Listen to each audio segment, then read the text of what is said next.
they're both en route, but we do have a quorum, so we'll call our meeting to order. This is the Senate Special Committee on Investigations. We have issued a subpoena on February 28th, and that was issued to Ms. Ashley Merchant, who has been in the news quite a bit lately and had apparently quite a bit of documentation that we thought would be of interest. We also subpoenaed her to testify before the committee this morning, as is permitted by our rules. Ms. Merchant responded to the subpoena, and as required by Monday at noon. And the Secretary of the Senate, Mr. David Cook, has all of the documents produced, and he will keep those in his safe room, I guess we'll call it, David, his repository. I can see you've got a couple of banker's boxes full of records. These are available for any committee member to review at your pleasure. Just get with Mr. Cook. We are keeping them under lock and key, so to speak, so they will not be made available to the public until we determine whether any of them involve confidential information or not. So we'll have those available. The Minority Whip took some time last night, and I think he may have been the first person to really review all of the records and spent a few hours there in the Secretary of the Senate's office to review this information. I'm going to make a determination after we have heard this testimony and heard from Ms. Merchant as to whether or not some or all of those documents will remain confidential. I remind the committee members in our rules you are bound to confidentiality unless things are publicly disclosed. So for now, we will be reviewing some of the documents during this testimony, but I will ask you, Ms. Merchant, to let us know if anything in your opinion is confidential that you would not like for us to publicly disclose for whatever reason, and then I will review the records as well. There are some personal financial records in there that I'm not comfortable at this time disclosing those publicly, but just to sort of set the ground rules here. I will conduct the interview with you. You will be sworn under oath. Ms. Brenda Elwell is our court reporter. She will be making a transcript of all the proceedings, and that will be publicly disclosed for the press if you want to go back and double check and see exactly what was said. That will take a couple of weeks to prepare that transcript, but this meeting is also being live streamed, so it should be easily accessible to the public and anybody interested in this. I'll begin. Ms. Merchant, you are here under a subpoena to testify. I'd like to go ahead and swear you in. If you will please raise your right hand. Do you swear that the testimony that you will give before this committee will be the truth, the whole truth, and nothing but the truth? So help you God. Yes, I do. All right. So, well, if you will just continue with the transcript as we go. If you get hung up at any time and I fail to hit the right microphone and you can't hear who's saying anything, let me know. The way our procedures work is that I will be asking the questions, and minority party will have an opportunity upon request to ask questions as well. I've discussed this with the Minority Whip, Senator Jones, and he may or may not ask questions towards the conclusion, or maybe even at a break. If you want to, just let me know. Ms. Merchant, would you please just identify yourself and let the committee know? You see all our name tags to see who's on here. You know who we are, but let us know who you are and what your profession is, background, et cetera. Definitely. My name is Ashley Merchant. My first name is spelled A-S-H-L-E-I-G-H. Last name Merchant, M-E-R. You're going to need to pull that mic a little closer to you. Thank you. And is it okay? I have a notepad just in case I get two questions at the same time. I like to make a note to make sure that I remember. The committee knows the rules. We passed them unanimously at our last meeting, and you actually have the right to counsel if you want to. It's not like a court proceeding where we're going to be having objections, et cetera. But since you are an attorney, apparently you're very comfortable responding. Okay, yes. Didn't mean to cut you off. Let's just make sure everybody can hear you there. Thank you. Yes, I'm a criminal defense attorney. I was sworn in as a member of the bar in 2004, so I've been a criminal defense attorney for 20 years. I started out when I first graduated from law school. I came to Atlanta and I did an externship with the Southern Center for Human Rights, and then once I was sworn in as a member of the bar, I became a public defender in Fulton County. I was there for 4.5 years until I started my private practice, the Merchant Law Firm. We had an office in in Fulton County at first. Now we're in Cobb County. I'm in practice with my husband, John Merchant, and we do criminal defense primarily. And do you have any other roles or affiliations? I've seen just press articles about you. Yes, yes. So I do. I've been very blessed to have a lot of active roles in the community. I was the former president of the Cobb County Bar Association Criminal Defense Section. I was sworn in January as the president of the Georgia Association of Criminal Defense Lawyers. I've been a member of that for 20 years, member of the Cobb County Bar Association, very active in both of those roles. I've been honored with several different awards, one from the Cobb County Bar Association, Defender of Justice, or Champion of Justice, I'm sorry, a couple years ago. And then, I've been honored with Rising Star Awards, Super Lawyers, and the Daily Report has different awards back when I was younger, 40 under 40. Wouldn't qualify, unfortunately, for that anymore. But, and then recently I was awarded at our annual meeting for the Georgia Association of Criminal Defense Lawyers. I was very honored to receive award about my work defending the Constitution. Okay. So you are the current president of the Criminal Defense Lawyers Group? Yes, yes, and it's the Georgia Association of Criminal Defense Lawyers. We go by GACDL. We have about 1,500 members right now. We're aiming to get around 2,000, but we're one of the largest defense bars in the country. Okay. And tell us a little bit about your trial experience over these last 20 years. So I started doing post-conviction work, which is, after a person is convicted, doing appeals and habeas work. Then I went into misdemeanor trial work at first when I was a public defender. I moved into the complex felony division, which is where the majority of my practice has lied. I do about half of my practice is appeals, appellate work in the Georgia Supreme Court and the Georgia Court of Appeals. The other half is trial work. I specialize in complex felonies, so anything that's mostly in Superior Court. Every once in a while, I'll have a client who has a state court case, and so I will end up helping them on that, but primarily complex felonies. All right. And during the course of your practice here in the Atlanta area, tell us a little bit about your involvement, and I'm just going to refer to these as the election interference cases. I think there's 16 or 17 defendants. You are involved in those cases, I know from seeing the news. Yes. Who do you represent? I represent a gentleman named Michael Roman. I was hired late August, early September, I think it was late August, to represent him. He lives out of state, does not live in Georgia. But so I've been his defense attorney since the time of indictment. All right, so late August or September of 2023? Yes, I began working on his case in late August of 23. I think I looked this morning, I filed my official entry on September 1st of 23, and then I negotiated bond for him, walked through the turn-in process, and began negotiations with the prosecutor. What exactly is he charged with? What's the offense he's been charged with? He's charged with conspiring to violate the Racketeering Act, so RICO. He's also charged with some of the more specific allegations for him are attempted and conspiracy to file false documents. So essentially, I've classified the indictment. The easiest way for me to classify the indictment is there's the folks that are federal officers, there's the folks that are charged in the alternate elector process, and then there's Coffee County. He's in that middle section. So that's the alternate elector process? Yes. And those are the documents that are deemed to be false. Yes, that's what he's charged with. He's charged with filing false documents, false swearing, things like that, forgery. And to be clear, you do not represent any of these alternate electors. No, I only represent Michael Roman. And you don't represent Donald Trump? No, I do not represent Donald Trump. Your involvement in the case is just for Michael Roman? Yes, exclusively Michael Roman, and that's my duty. You have produced quite a few documents to us. Yes. Do you have any concerns as to whether any of those documents are protected by attorney-client privilege? I don't have any concerns about that. I do have some privacy concerns because you mentioned earlier that there was some financial documents that are not redacted, and so those would need to be redacted. That would be the only thing, but they're not.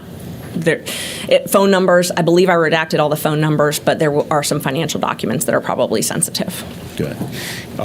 As far as Mr. Roman is concerned, is he giving you permission to speak freely about his case and about the evidence or documents you've accumulated in the course of his defense? Yes, we went over the subpoena that I received and the classification of documents that I was asked to give. All of those were things that I obtained through discovery, not discovery from the state, but through my own. So we have a protective order in the case. So anything that I've obtained through the state could potentially be subject to that protective order. But these were all documents that I obtained through my investigation. Okay. Most of the members of this committee are attorneys, but not all. Okay. And I recognize that the general public will be hearing some of this or either now or later. Tell me a little bit about when you're talking about state's discovery. What do you mean by that? I know, but everybody else may not. Yeah, definitely. Yeah. So we have a statute in Georgia that allows us to do what called opt-in. So if we opt into the discovery statute, that means we're engaging in reciprocal discovery, which means that the state has to give us a copy of all of the material that they plan on using at trial. They also have to give us copies of anything that would be arguably exculpatory. And so in this case, there's been a lot of discovery exchanged because obviously there's a lot of defendants. And if they wanted to classify something as sensitive, they would do so. And then if we wanted to be able to disseminate it to any third party outside of our practice, we would have to have court permission to do that. Yeah. But when we are investigating a case, not everything comes through discovery. So in general, I would investigate a case on my own, and those items are things that I did not receive from the state. So we've got different classes of documents. The documents that I actually received from the state through discovery, through formal discovery, and then documents that I developed on my own. Okay. And out of these documents that you've obtained from the state through formal discovery, that they're obligated to provide defense attorneys to fairly defend your client, some of those have been deemed to be sensitive and that are not freely disseminated? Yes, yes. The state, how the protective order works, and the protective order is public. It was publicly filed. If the state deems something sensitive, they let us know that. And if we dispute that or we have some reason that we want it to be able to be disseminated, we would have to go to the court and basically argue over that. Fair to say any of the documents you have provided to our committee were things that you obtained outside of that formal discovery process and are not subject to any protective order? Yes, I did not. Nothing that was subject to the subpoena or that I provided was something that I got from the state. Okay. And nothing was subject to that protective order. I went through and was very clear on that. Okay. And I'm wanting to make sure of this because this committee has made it clear from the beginning it is not our intent in any way to interfere with the criminal prosecutions, and so I would not want to be circumventing a court order that was for the protection of the privacy of the parties to that case. It is not our job to interfere in that case at all or in your motion to disqualify Ms. Willis. I appreciate that. And I was very cautious because I certainly don't want to go against a court order protecting, so I did not disclose any of those documents. So tell me a little bit about the special grand jury process. It sounds like that occurred before you were ever even hired in this case. It did. It occurred, and my client, Mr. Roman, was not involved in that at all. So he was never someone that was issued a target letter or a subpoena or contacted. So he was never involved in that either. So he didn't have counsel, obviously, since he was never involved in the special purpose grand jury. But in my role defending him now, I've obviously reviewed all of the things that happened with the special purpose grand jury that I have access to. So it's my understanding Ms. Willis obtained an order from, at the time it was Chief Judge, I believe it was Judge Brasher, who was the Chief Judge at the time, obtained an order to impanel a special purpose grand jury, and I followed that in the news before I was involved in the case because it's very unique. It's not something that happens very often. Normally when we see a special purpose grand jury, it's some type of investigation into a jail or something like that. So it was kind of unique to see that. But from reading everything, my understanding is a lot of the witnesses weren't willing to necessarily talk without a grand jury, and so that's one of the reasons that they had to impanel a special purpose grand jury. But it was very unique. I've been practicing here a long, long time, and I haven't seen a special purpose grand jury to basically advise the DA, apparently, or a subsequent grand jury as to whether there's evidence to prosecute. Is that essentially what it did? That is exactly what it did, yes. So, and now through the discovery process, I've been able to review a lot of the transcripts and also talk with a lot of the lawyers who were involved and witnesses that were involved in the special purpose grand jury. But that's what they did. They used that process to subpoena, particularly out-of-state witnesses. So in Georgia, it's always difficult when we have a witness who's out of state because we have the interstate compact. We have to get a certification to get a witness subpoenaed from out of state. It is not easy. It is one of the more difficult aspects of our job. So they used the grand jury process, the special purpose grand jury process, to bring in testimony and bring in witnesses from out of state. They issued a lot of target letters to people back and forth. That there was a lot of people that were targets and then weren't targets who testified, maybe negotiated some type of immunity, things like that throughout that special purpose grand jury. Okay. And is that made public to other defense attorneys if immunity has been granted to any witnesses? I don't know if it was made public originally. I know that some of it has been provided to us through discovery. We had a motions hearing where the judge ordered that the state give us copies of transcripts because they had everything recorded. So there's a transcript from the special purpose grand jury. It's my understanding there's a transcript from just about everything, but it does appear like sometimes that was cut off. So there are some sections that were recorded and then maybe a section wasn't recorded and then they went back on the record. But it was recorded, which we rarely get in a regular grand jury. We rarely, if ever, get that type of testimony. So that was very unique to have. Is the state required to let you know if they've granted immunity to any witnesses that may have been utilized in the special grand jury process or in seeking the indictment? Yes, they are. And, some of that has been given to us through discovery. Some of it has been given to us from other attorneys, the attorneys who maybe represented those parties. There was a lot of back and forth. There were a lot of, and this, I believe this was all public, that some of our state representatives, I think the governor in particular, were subpoenaed, and there was a back and forth over who could grant immunity, who had the power in that office to grant immunity, and that's something that I reviewed in my work on this motion with the DA's office because Mr. Wade was the one that took over that power. And so the emails that were attached to a lot of the pleadings, it was interesting. It first started out that there was someone else in the DA's office who's actually an employee of the DA's office who was negotiating all of that. And then it evolved to another member of the DA's staff, and then ultimately it was Mr. Wade, and there's emails where he said, I'm the only one that can grant immunity. I'm the only one that has the power to do this. I'm in charge. Was he engaged or involved in the special grand jury process? Oh, very much so. He was by far the lead of it. Right. And do you have the timeline of when that special grand jury was authorized and when it began to meet?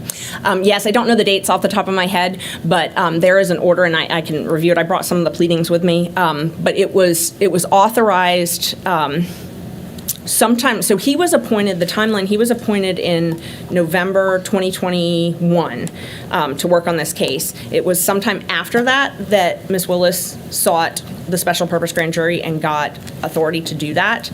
And then that went through, several months, and then they issued a report to her. So he was hired by the Fulton County DA's office before the special grand jury was authorized or impaneled? Okay. And so he was involved from the very beginning of that process. Yes, and he was actually hired, I believe, before it was even, I know it was before it was impaneled. I believe it was before the order was even issued, though. And do you know what his role was as what's the official term, a special assistant district attorney? It's a good question. I'm not sure. He usually goes by special counsel or special prosecutor. I don't believe he goes by special assistant district attorney. I don't think he's permitted to do that. I've studied these statutes a lot, and there's no real term for it. I've heard him go by independent counsel, things like that, but I don't really think independent counsel would be an appropriate term because he's not independent. So I've studied, I did not know this before, but I've studied, the structure of the independent counsel in the federal system. They're actually a separate office. They have their own appropriations to have a separate office, and they are kept separate from the U.S. Attorney's Office. So that would be where you get the independent counsel term from, or independent prosecutor. He goes by special usually, so special prosecutor or special counsel, and I think that's because he's not independent. Is this commonly used in the state of Georgia? I don't know the scope of your practice. I'm not familiar with DAs doing this often. No, and so I do practice throughout the state, and I've practiced in almost every county in the state at some point in my career, and it is very rare. I've had instances where there is special counsel, but those are very limited, and I can tell you about those, and then I can also tell you what I did to investigate that, because I had the same question.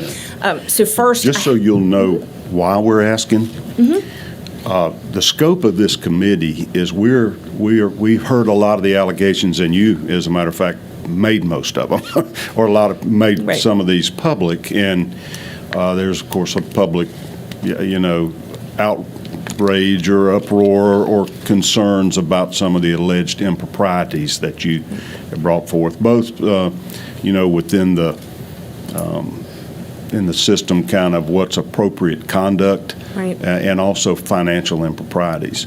And we're tasked with investigating and finding the true facts, and not just taking the press at face value. And that's why we're asking you for documents, et cetera, so we can independently verify the various allegations that have been made. But we're also specifically tasked with, if necessary, amending existing statutes. Right. Or creating new statutes to build guardrails or whatever to essentially restore the public faith in our criminal justice system, in its impartiality and its fairness. And I have looked at some of the existing statutes, but it's very sketchy. What is the real authority? And we wonder if we need statutory authority or statutory limitations. And so I'm going to explore with you a little bit what the authority is for a special grand jury to be conducting a criminal investigation, and also the use of a special assistant district attorney is what I'm referring it to. Right. But and so that's the context. You have done that research, so help walk us through this just a little bit. Is there a statutory process that gives authority to utilize a special grand jury to advise a DA, or to essentially accumulate evidence for a DA to determine whether or not to indict? Right. So the first question was about whether this happens throughout the state or not. I did do open records to every single district attorney in the entire state of Georgia to find out, because I wanted to know, I knew based on my practice that it was a very rare process, but I wanted to know, I wanted the data. I wanted to actually see it. So we did an open records for every single district attorney. We have received responses from almost all of them. There's only a couple that we haven't, but I don't know that those would be big factors. The few that were remaining, I think it was Augusta that I haven't received one from. But I talked with two of the prosecutors in those districts. There's only two that actually use something that would be akin to this. And one of them said they haven't done it in years, but they have done it. And they paid between $40 and $40 an hour, which tends to be about the going rate for appointed counsel. It's between $40 and $60 an hour, I know, for appointed counsel in most counties. And then the other county that did use them, they use a part-time solicitor. And that DA said every time that they would have maybe some overflow work, an appeal or something that they had extra work to do, they would hire this part-time solicitor. So it was someone who was already a government employee, and they would pay $45 an hour for this person to do work. So those are the only people. This is a very unique to Fulton County, which I assumed, but I didn't know until I did the research. Nobody does this but Fulton County. And the AG's office does it, and so we got a lot of arguments from the state about, well, the Attorney General's office does it, but that's a whole different statute. It's not even the same section. So the Attorney General is authorized because they represent all of the state agencies. They are authorized to hire outside counsel, and they have to because there's a lot of conflict issues, and so it makes sense. So you've got different needs for hiring outside counsel. You've got conflicts, if there's a conflict, and if there's a conflict, you'd have to hire someone who's outside of the office. You couldn't hire someone someone like, in this case, like Mr. Wade, to be special counsel because they're in the office. So you can't, when you have a legal conflict, you have to have, the offices have to be separate. So with the AG, that's usually what happens. Sometimes it's specialized knowledge. I mean, you've got people who are representing commissioners. You've got people who are representing, people in certain agencies in the state, in certain types of power. And so it might be a specialized practice area. So the Attorney General is authorized, and they actually publish it on their website, all of the rates. It's very transparent. So I went through and looked at everybody's rate. I mean, it's very transparent. How much they pay, it's based on experience. They get approval for that. They get approval for the appropriations for it, and it's just extremely transparent, which is in direct contradiction to how it works in Fulton County. And do you know how many judicial districts we have in Georgia? I don't. I do not. I could look at my open records request. So the judicial districts, there would be a district attorney for each of those. And so those are who I sent all of those. It's over 50. I want to say 59. It's over 50. I think it's 59, but I'm not positive. That's what I think. I think it's 59. So out of those 59, you reached out to all of them to see if their district attorney's offices for each judicial circuit ever utilized a special assistant, outside counsel. Yes. Okay. And out of those, only 3 of them have ever done it? Only 2. Only 2. Only 2 had ever done Fulton it. County is one of them. Only 2. Yes. I'm sorry. It's 3 counting Fulton County. Okay. I did not send an open records to Fulton County on that because I already knew that they did it. Is there a statute that authorizes that? There is a statute, and I cite it, if I may, I cite it in my brief. Feel free. Okay, thank you. I don't want to misquote it. Let's see. So it's 15-80-20. And how I came to learn that is I actually contacted the prosecuting attorney's counsel early on in this case, and because I was trying to figure out the legality of this. I did open records, and I found out how much money the special counsels in this case were being paid. And there's about 20 different people in Fulton County that are paid under this type of arrangement. It's the largest personnel budget item in the DA's office. Why wouldn't you just hire more assistant DAs and have them in-house? That's what I didn't understand, and that's what, I mean, in my opinion, obviously, I think that's what should happen.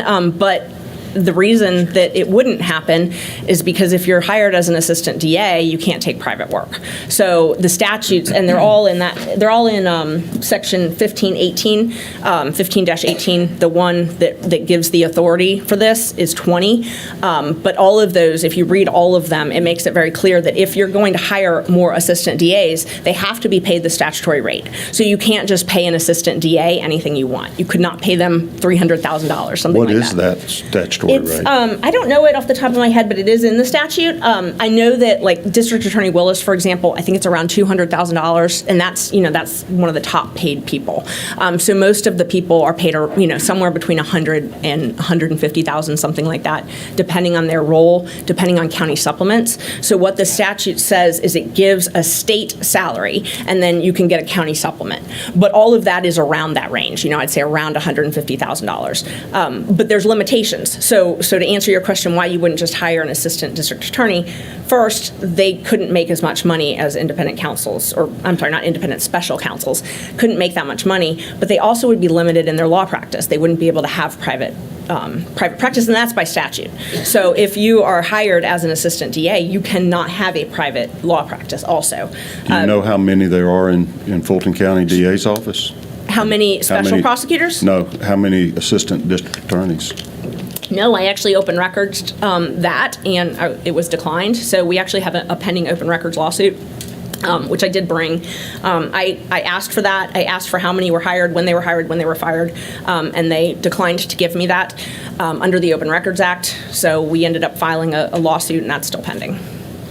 Because it just occurs to me, I think there's certainly dozens of them. Yes. Maybe 100. I think 100 would be a fair example, or a fair number based on just my knowledge of it. But there's quite a few, and if you had a certain amount of money that they spend several $1 million on these special prosecutors, that could be spent on a lot more assistant district attorneys.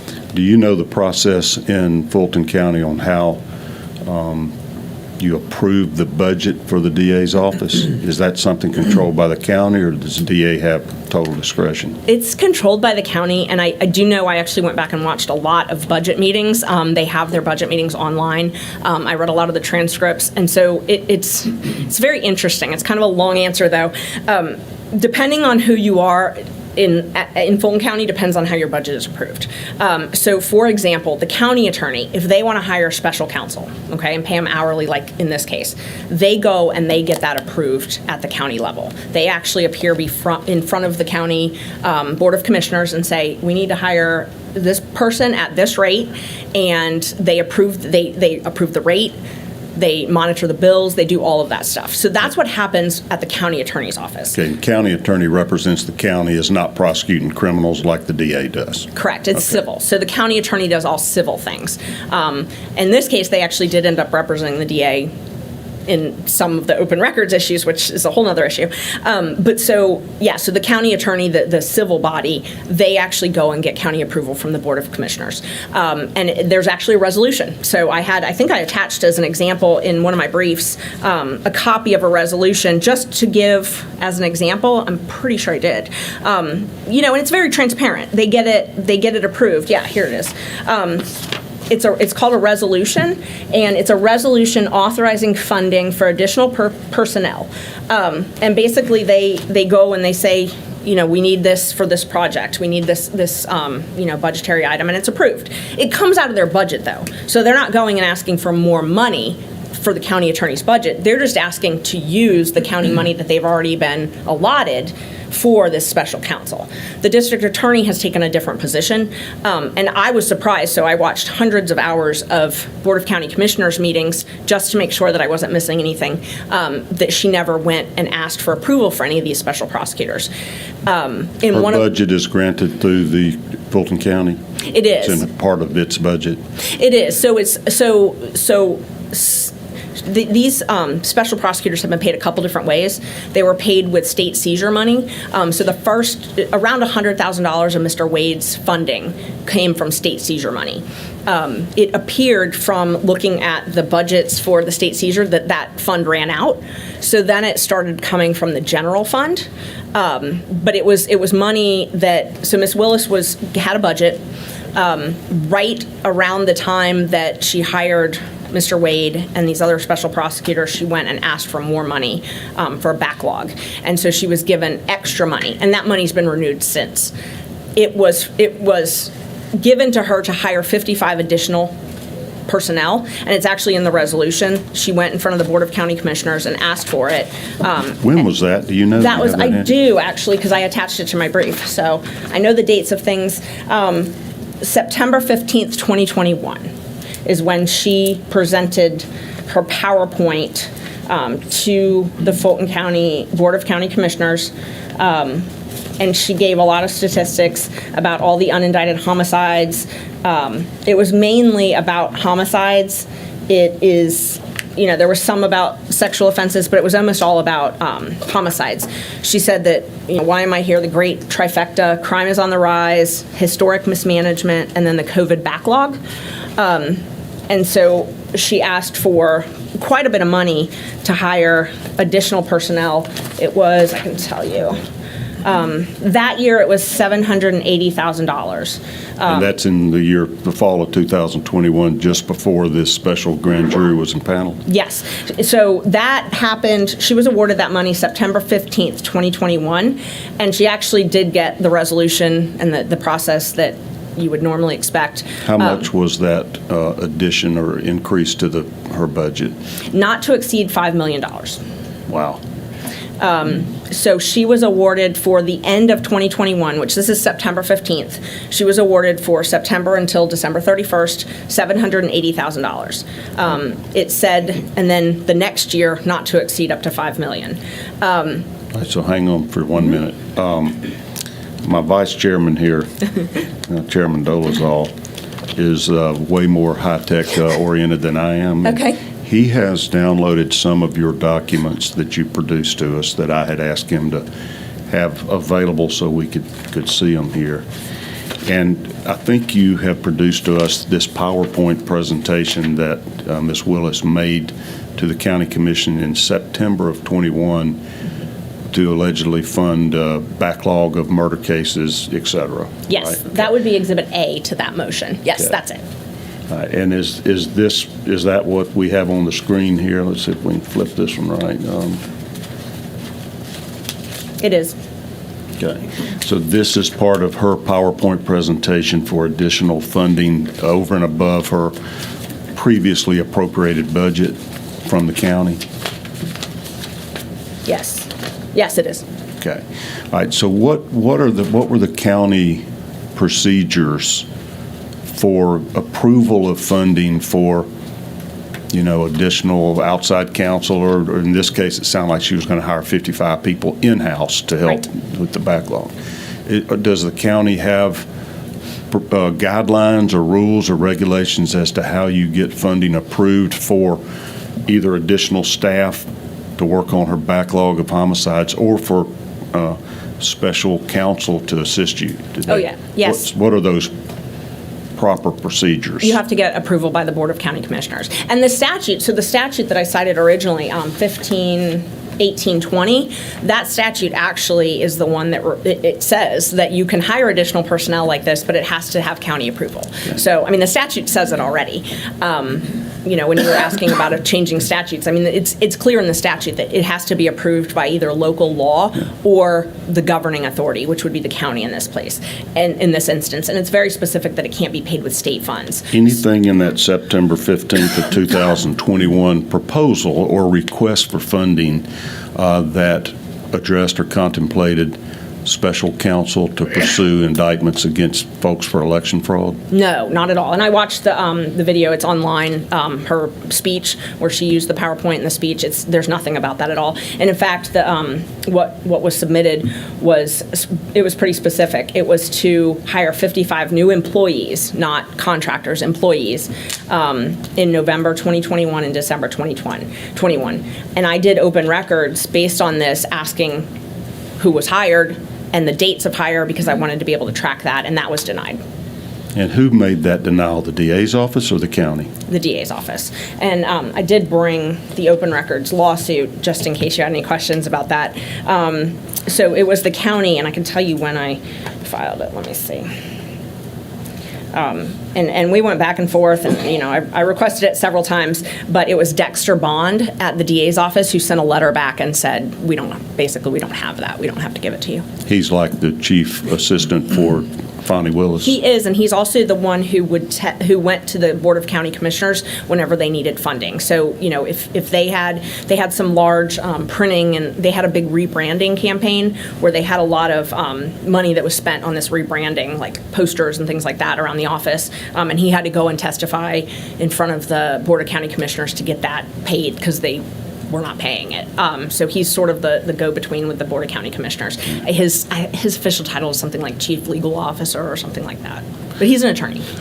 So you've gone back and reviewed all of the Fulton County Commission's minutes and records to see what requests were made and if there was a resolution granting the additional funding? Yes. Oh, yes. Was there ever a request for additional funding for a special prosecutor to pursue these election cases? No, there wasn't, and I knew that before we got the district attorney's response, but subsequently we got a response from the district attorney's office that said, we didn't do it, we don't have to do it, I'm a constitutional officer. So their argument was, we don't have to comply with those statutes or those rules because she's saying she's a constitutional officer, so she doesn't have to get county approval. She can spend her budget however she wants. Then why would she have gotten county approval for the other 55 attorneys? So what I've surmised is that was because those were staff members, and so she went and asked for additional budgetary money. She needed a higher budget. So for those 55 people, she went and asked for more money because she didn't have enough money. And once she was awarded that, it's her position now that she can spend that money however she wants. Doesn't have to use it for 55 new staff. She can use it for Special Attorney General. Yes. Not attorney generals, Special DA. counsel, Okay, right, yes, counsel. essentially. That is their argument in their reply briefs that they filed in court, that they have inherent authority, they don't have to comply with the county ordinances, don't have to comply with the statute. So they don't have to comply with our state statute. That they have, once they're awarded the budget, they can use that budget however. I mean, how their motion, and I'm happy to send the motion, it's public record, but how their motion argued it was, if they get $5 million, they can pay that to one person if they want, as long as because the voters authorized her to do that. So the county, their position is the county authorizes a budget, and she can pretty much has inherent authority to do it however. Even though she specifically asked for the money to prosecute backlogged homicide cases in Atlanta. Yes. Okay. What's your opinion on that? You think the statute or county procedures permit that? No, I do not. And I cited several different county ordinances. So when I read the statute, when I read 15-1820, and it makes sense, it makes sense intuitively. As lawyers, when we bill, someone is reviewing our bills. I mean, that's just, that's the process. If you're in private practice, your client authorizes your bills. If you're doing public defense, which I've done public defense, I've done appointed work, the governing agency approves my bills, and they will cut them. They will regularly cut them if they're too high. And so there's always some type of budgetary authority that's reviewing everything. So I thought it was very strange that in this case there isn't one, and that there's really no oversight because it is public money. So I know that it's an elected official, but it's still public money. And I don't live in Fulton County, so it would probably aggravate me more if I did. So we have the code section up that you're referencing for prosecuting attorneys getting additional personnel. That's what Mr. Wade would qualify as, correct? Yes. So under B, that's the section that authorizes the appointment of special counsel. And it says the manner and amount of compensation to be paid is fixed by either local act or by the district attorney with the approval of the county. And so that's where that's our argument that this was not appropriate expenditure because it did not have county approval. So our state law requires if a DA is going to go seek outside counsel, I'm going to call them, that must be approved by the county commission. Yes, without a doubt. And there are only 3 circuits that have even utilized this procedure. Yes. Do you have any idea what rates of pay were approved in those other judicial districts, or whether they went through some type of approval?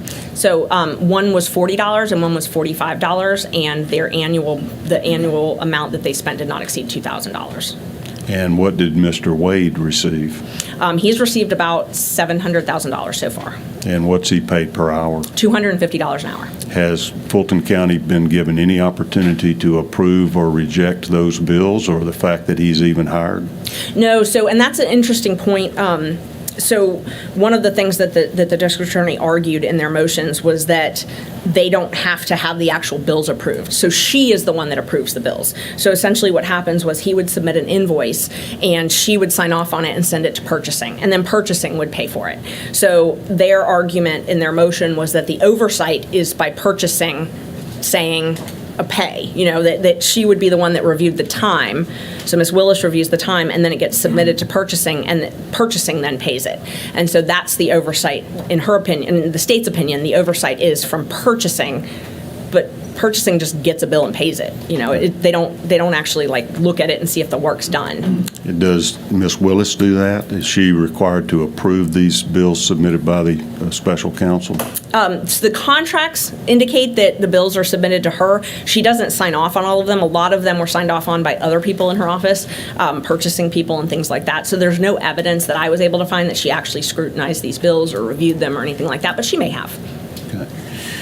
And you mentioned that attorneys that are working for state agencies or whatever, including the special assistant attorney generals, submit bills on itemized statement on what services they've rendered? Yes, and the Attorney General has very specific guidelines on that, what you can bill for, how you have to bill, and is told to remind. There's a reminder that this is public service. So essentially be judicious in your billing. Right. You go voluntarily get underpaid to be able to right. and help the public. And a lot of people view it as public service, I think. Are those bills submitted in like tenths of, I do some billing, in my job, and it's usually tenth of an hour. Yes. Are there rules or guidelines or sort of standards of practice and how you bill? Yes. So most law firms, I know because my husband used to work at a law firm, is 6-minute increments, and that's how most lawyers bill in the private sector. Public, it appears that most of them are in 10-minute increments. I know that that's what all of the indigent defense groups, they all are 10-minute increments, but I've never seen anything above that. Okay. And on the open records request you made to the other judicial circuits, how did those outside counsel bill? I honestly, I would have to go back and look. They were very small bills, though. They were making less than $2,000 a year, so they were small bills, and they were project based, which I think is also different. They would be hired to do a certain project. Okay. If Ms. Willis had hired a employee, one of these 55 employees, and tasked them with the job of going through a special grand jury process and helping seek indictments, investigate these allegations, what's the most they could have made? Well, first, she couldn't have hired Mr. Wade because it violates county policy. So she would not have been able to hire Mr. Wade as an employee. How does that violate county policy? They have a lot of policies on nepotism, relationships, personal. There's a lot of guidelines in the county policies. So she would not have been able to hire him. It would not have been approved. And that would be something that actually did have to get approved by the county. And because of their relationship, that wouldn't happen. So she wouldn't have been allowed to hire him because of violations of other county policies? Yes. He couldn't have been a direct employee of the district attorney's office? Exactly. He This could not. process circumvented those rules and ethical obligations? Yes, it did. Okay. Let's say it wasn't Mr. Wade. So if it wasn't Mr. Wade and someone else, I believe most of the other prosecutors on this case make around $175,000 annually.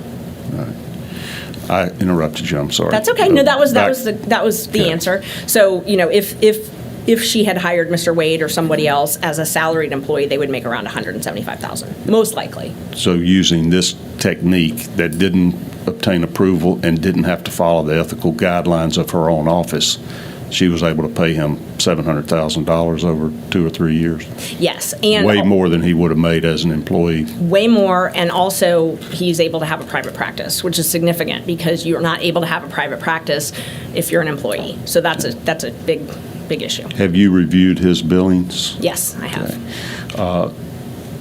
Senator Dolezal, will you give us an example of one? I think we have one we're just going to pull Okay. up randomly, kind of. Okay. Is that an example of the type of invoices he would submit? Yes, it is, and so That's an actual one, isn't it? that is an Okay. actual one, and so there's a couple things on this. You asked earlier about the authorization, that stamp that says okay to pay. I believe that's Dexter Bond's signature. So that was one where, Ms. Willis didn't approve it or didn't review it, at least as far as we know from the signatures. But her chief legal officer did. Right. So they would do that stamp, okay to pay, sign it, and then send it to purchasing. But yes, this is one of the bills. And so he had monthly caps, which went up. There were a couple different contracts that were renewed. So he had one contract that expired, another contract, and the monthly cap was $35,000 a month. So that's where you see the total. But this billing is not something that you would normally see. All right, well, I'm noticing it lists the day and just a number of hours. There's no real itemization of exactly how much time you spend doing whatever type of task. Right. There's none at all. And I also open records because in Fulton County you have a badge to access everywhere. So I didn't open records for his badge access. I was told he didn't have a badge. I was told by other witnesses that he did. So, I don't know. But that you would, if you were doing these things in the office, you would. I used to be a Fulton County employee. You have to scan, and they keep track of all of that. So you have to scan your badge to get in to certain places.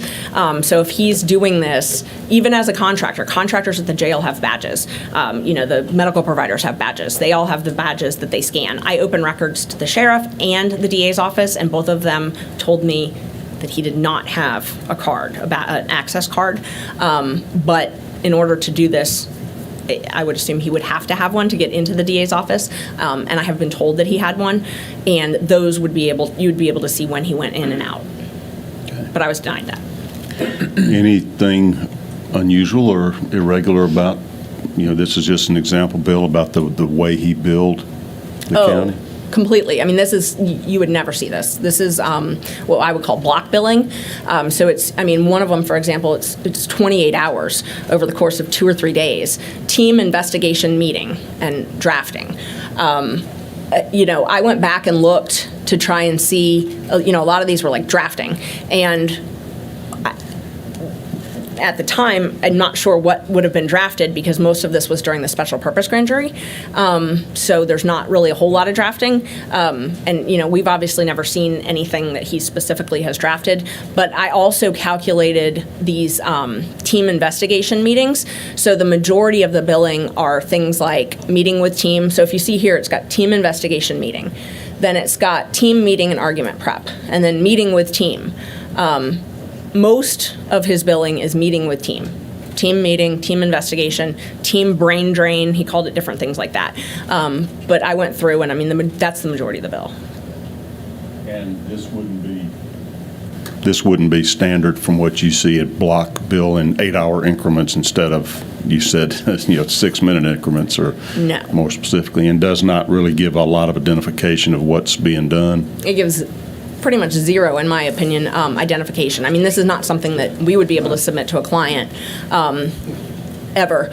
I can't imagine. I mean, they would, if I billed them $2,000 for 8 hours of meeting with a team on one day, and just research without what I'm researching. I mean, you have to be detailed in your bills because that's accountability. I mean, that's the only way as lawyers we can be accountable. Our clients aren't sitting in our office while we're researching, so I have to say what I'm doing. And somebody has to approve it. Oh, yeah. And it's ultimately Fonnie Willis that was approving these either personally or through her designated assistants. Yes. And there was a written contract with Mr. Wade and the Fulton County DA's office? There was, yes. All right, let's see if we can pull that up, Senator Dolezal. Am I right that I think I've reviewed your documents, that there were more than one contract? Yes, there were. Is this the first one? Yes, that's the first one. All right, so that says it shall commence November 1st of 2021 and go through October 31st of 22. Yes. Okay, so that contract began before there was even authorization to have a special grand jury and later in November of 21? Yes, it did. Okay. Does it specify that that's what his role was going to be, or is there any way that's disclosed to the public what he was doing? No, up at the top, I believe it says, let's see, it just says attorney consultant. This one, so if you look under whereas, the first whereas, it says to provide legal services regarding anti-corruption matters. The head of the anti-corruption unit is a lady named Sonia Allen, and she was the one that was originally in the emails that I talked about earlier, negotiating immunity and things like that. So she's the head of that unit.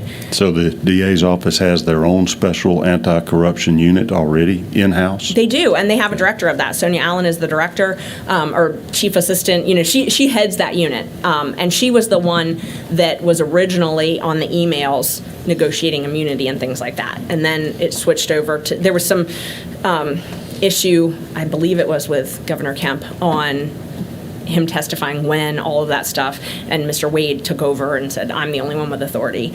And so Ms. Allen sort of stopped working on the case, and she hasn't really worked on the case since.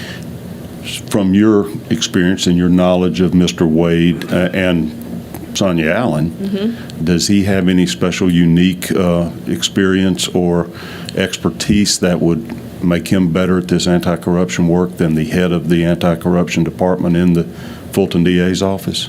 No, but I mean, no, he would not. But Sonia Allen also hired Mr. Wade in Cobb County before this contract at, I think it was like $550 an hour or something, to investigate deaths in the Cobb County Jail. So Sonia Allen was the chief. So when Neil Warren when Neil Warren was the sheriff in Cobb County, Sonia Allen was the chief deputy. And so she basically ran the sheriff's office. They had a couple different deaths, and there were some lawsuits over access to that. A lot of the local lawyers wanted access to what was going on with the jail deaths. And Ms. Allen hired Nathan Wade to do that work, to do an investigation. And so a lot of this came out because they were ultimately sued. So I reviewed, part of what I did in this case was I reviewed all of those documents as well. Mr. Wade had to testify because one of the news organizations sued them and said that essentially Ms. Allen hired Mr. Wade to try to get around open records, to say that it was an open investigation so that they didn't have to give the jail recordings to the families about how these inmates died.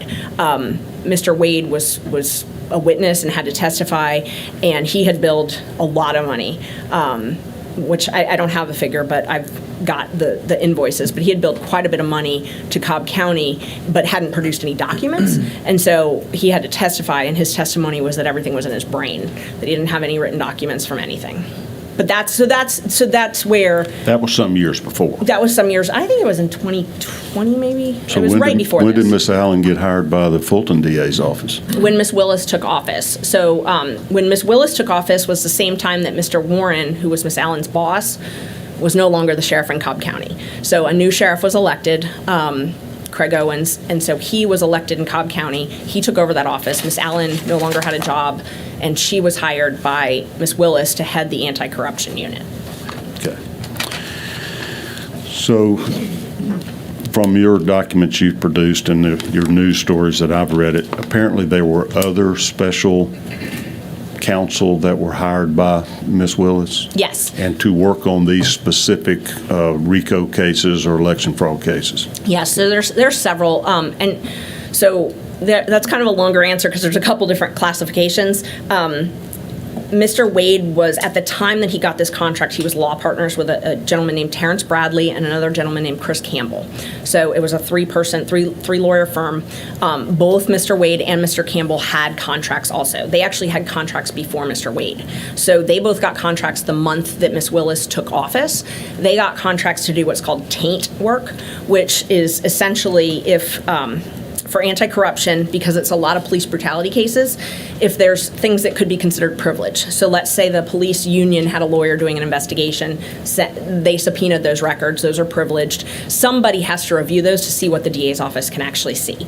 So it's that wall, that privilege wall sort of. So both of Mr. Wade's law partners had contracts to do that privilege review, that taint review, conflict review. So you're seeing if there's tainted evidence, something that should not be revealed might damage another case, or it might be privileged and not subject to disclosure? Right, exactly. And one of the best examples I could give is, in the Tex MacGyver case, he was a lawyer. They seized a lot of his documents. A lot of them were attorney-client privilege related to other people. The DA's office was not able to just go through all of those, so they had to have a taint team, is what they call it.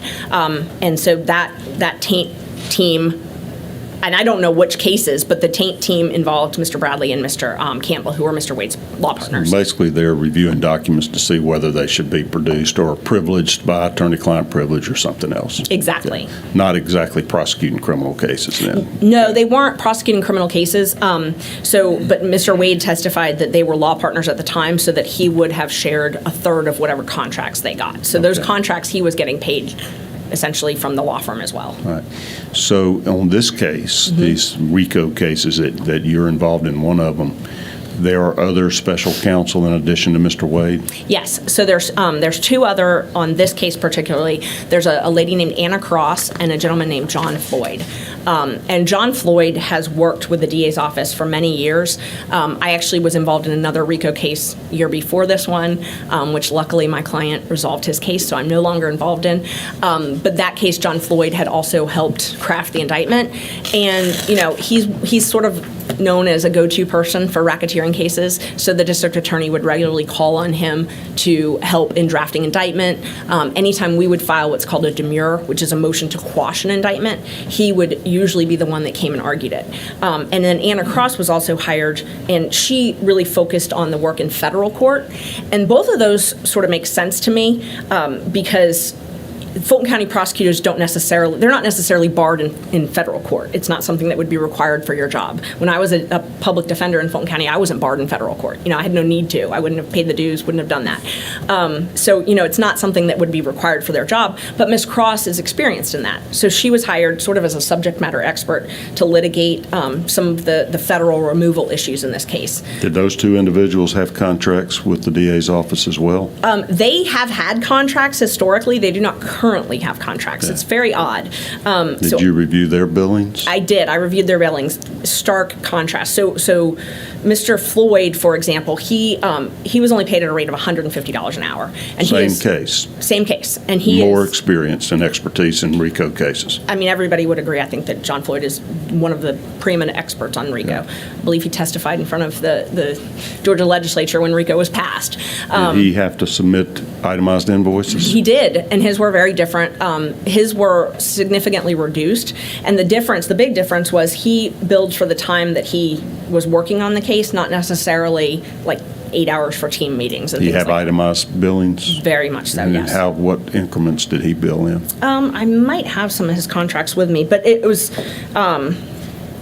either 10 or 15 minute increments, and so did Anna Cross. Now, Anna Cross was paid $250 an hour. Anna Cross is very well known, very experienced, appellate, federal lawyer, does a lot of complex litigation. She was a DA for many years, handled a lot of high profile cases for the district attorney's office. I mean, I know her back from when we did death penalty work in Cobb County together 15 years ago, and then she went to DeKalb County and prosecuted a number of high profile cases there, but just very well known. And her bills were also submitted, but they were the same rate. They were $250 an hour, but they were much lower bills, not anywhere near the bills that Mr. Wade did.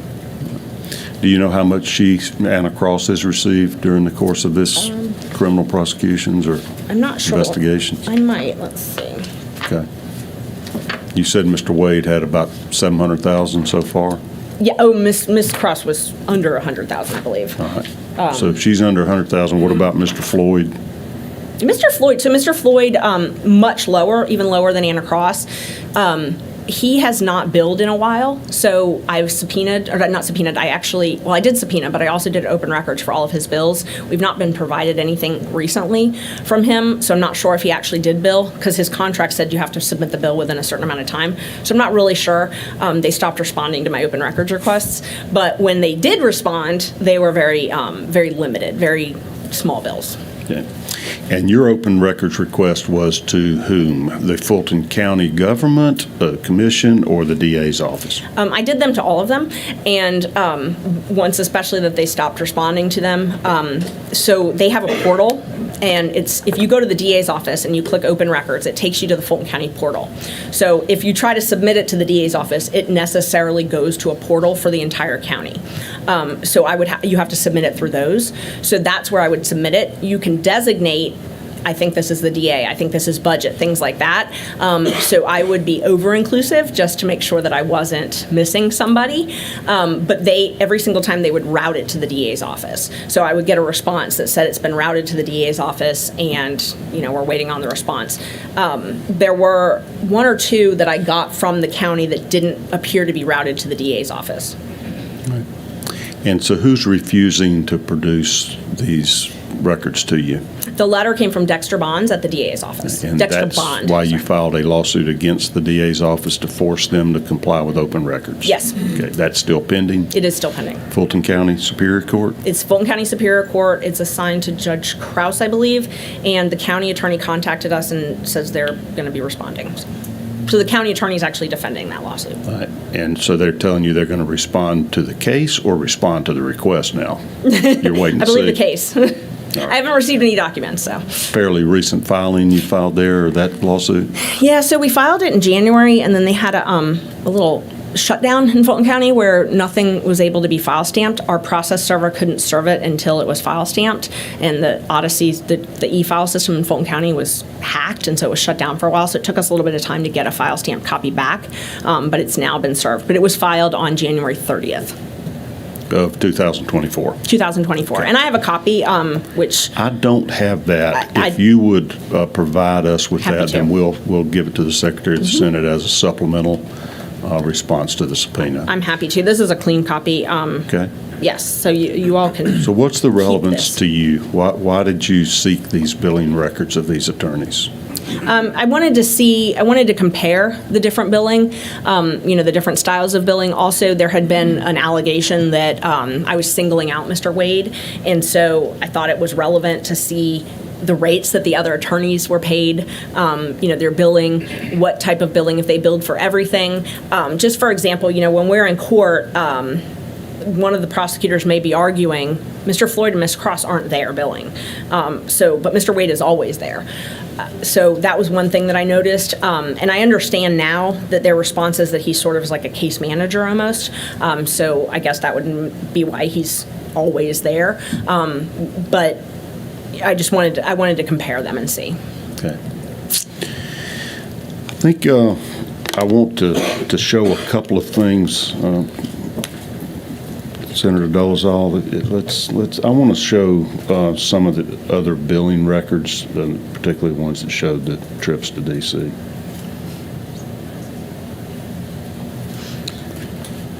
We hadn't had but a couple of days to review all your documents, and I skimmed these records because I wanted to know exactly what was going on. You'll see highlighted down here at the bottom on November 18th of 22, interview with D.C. White House, 8 hours. Do you know what that references? Based on another motion that was filed in our case and the arguments that were made by the DA's office, I believe that was when they met with the Department of Justice. They met with the January 6th committee. So one of the co-defendants filed a motion to try and get some documents, and the state had to respond. It was a motion to compel. I was there for it. I joined it, but I didn't litigate it, and the state said that they had to meet off campus, so because they didn't have a record of it, I guess you have to have a record if you go into the White House, and so they met with the January 6th committee off campus, and they said they had a really hard time getting that meeting, and they had to have someone who had some source or something to get them to agree to the meeting. But that's what. So the motion to compel was based on this entry, and this entry in response, they said they were meeting with the DOJ and someone with January 6th. There's also an entry, May 23rd, 22, travel to Athens conference with, what is that, White House? Yes, and we've tried to figure out what and who that was, because there was something happening at UGA Law School, and so we just assumed that it was someone that was there, and that's why they met there, but I don't know. Do you have reason to suspect, or can you confirm whether or not Ms. Willis or Mr. Wade were coordinating with the Biden White House in the course of this investigation and prosecution? The discovery, they've got, a lot of our discovery involves the January 6th. A lot of what we have in discovery is the same stuff that other places have. So they had to have gotten it from somewhere. And they also, they read a lot of the testimony. They played testimony in the special purpose grand jury. So, I don't know how they got all of that, but they got it somehow. And then, there's one of the other things I did was I did open records for the White House access, and we had records that Ms. Willis and the mayor of Atlanta were at meeting with the vice president. Okay, and so this is the access history. How does that work? The White House keeps records of anybody that comes in and has any kind of official meeting, for sure? Yes, and my understanding is it's highly regulated who can access the White House, and so you have to apply in person or apply ahead of time, and then they give you a time when you make the appointment, and they give you a time when you're allowed to be in and when you have to be out by, and they track you. And that makes sense. They don't want anybody lingering in the White House, but they keep that, and so they're called WAVE records, I believe is what they're called, and I'm not sure what that's an acronym for, but they're publicly available. They're open records. And this record that's shown on the screen shows Fonnie Willis was a visitor with V. POTUS. I presume that's Vice President of the United States? Yes, it was. And what was the date of that back in was that February sometime of 23? February 28, 2023. Is that before the indictment? Yes. Okay. Any further explanation of why Ms. Willis was meeting with the Vice President of the United States? No. I know Dexter Bonds, and I believe that's the same one that Mr. I think it's Dickinson or Dixon, the mayor of Atlanta, was also there. Okay. We're going to take a short break. We've been going at this for a while. Let's take a somewhere between 5 and 10 minute recess, and we'll be back. Thank you. We're in recess.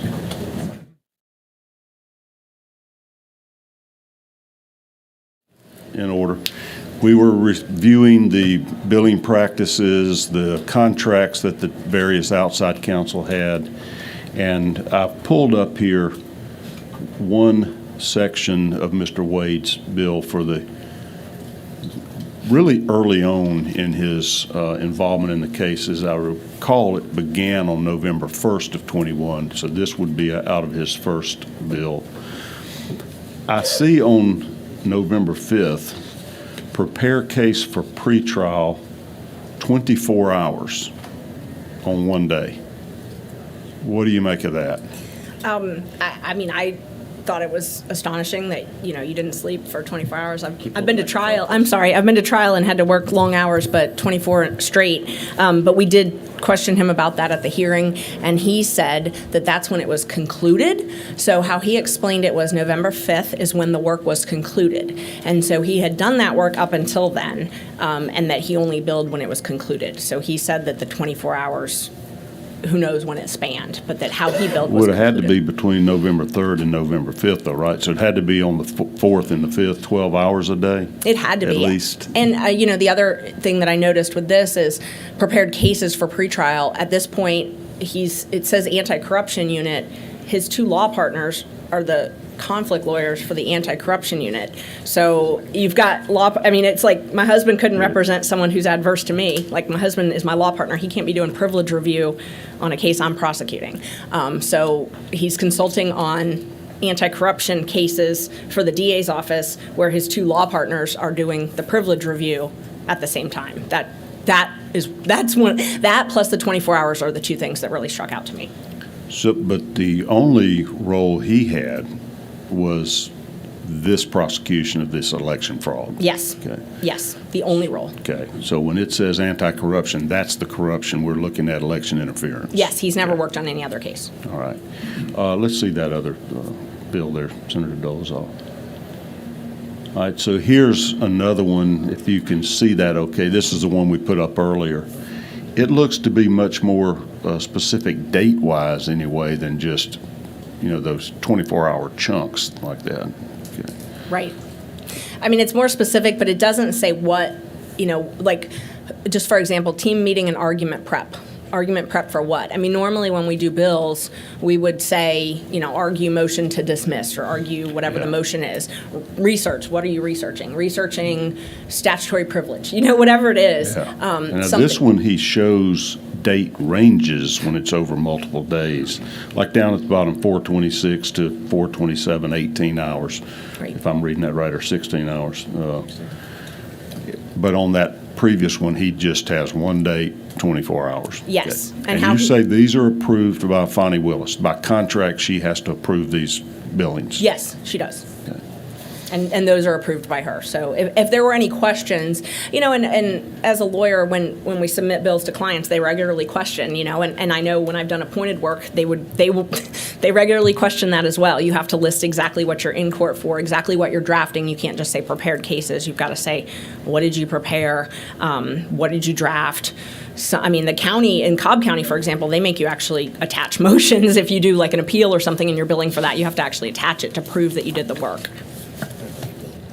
I did go back at the break, though, and I have an answer to one of your questions earlier. I just wanted to clear up. You had asked me when the special purpose grand jury had convened. I looked. The state filed a response. So this is DA Willis's response that was filed on February 2nd. They wrote on This response to your motion to disqualify? Yes, sir. Okay. Response to my motion.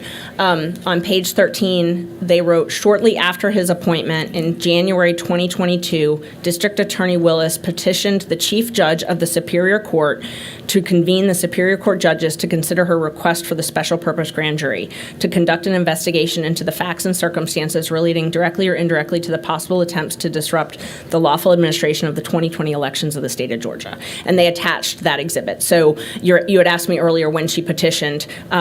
So it was, in their own words, shortly after his appointment. Okay.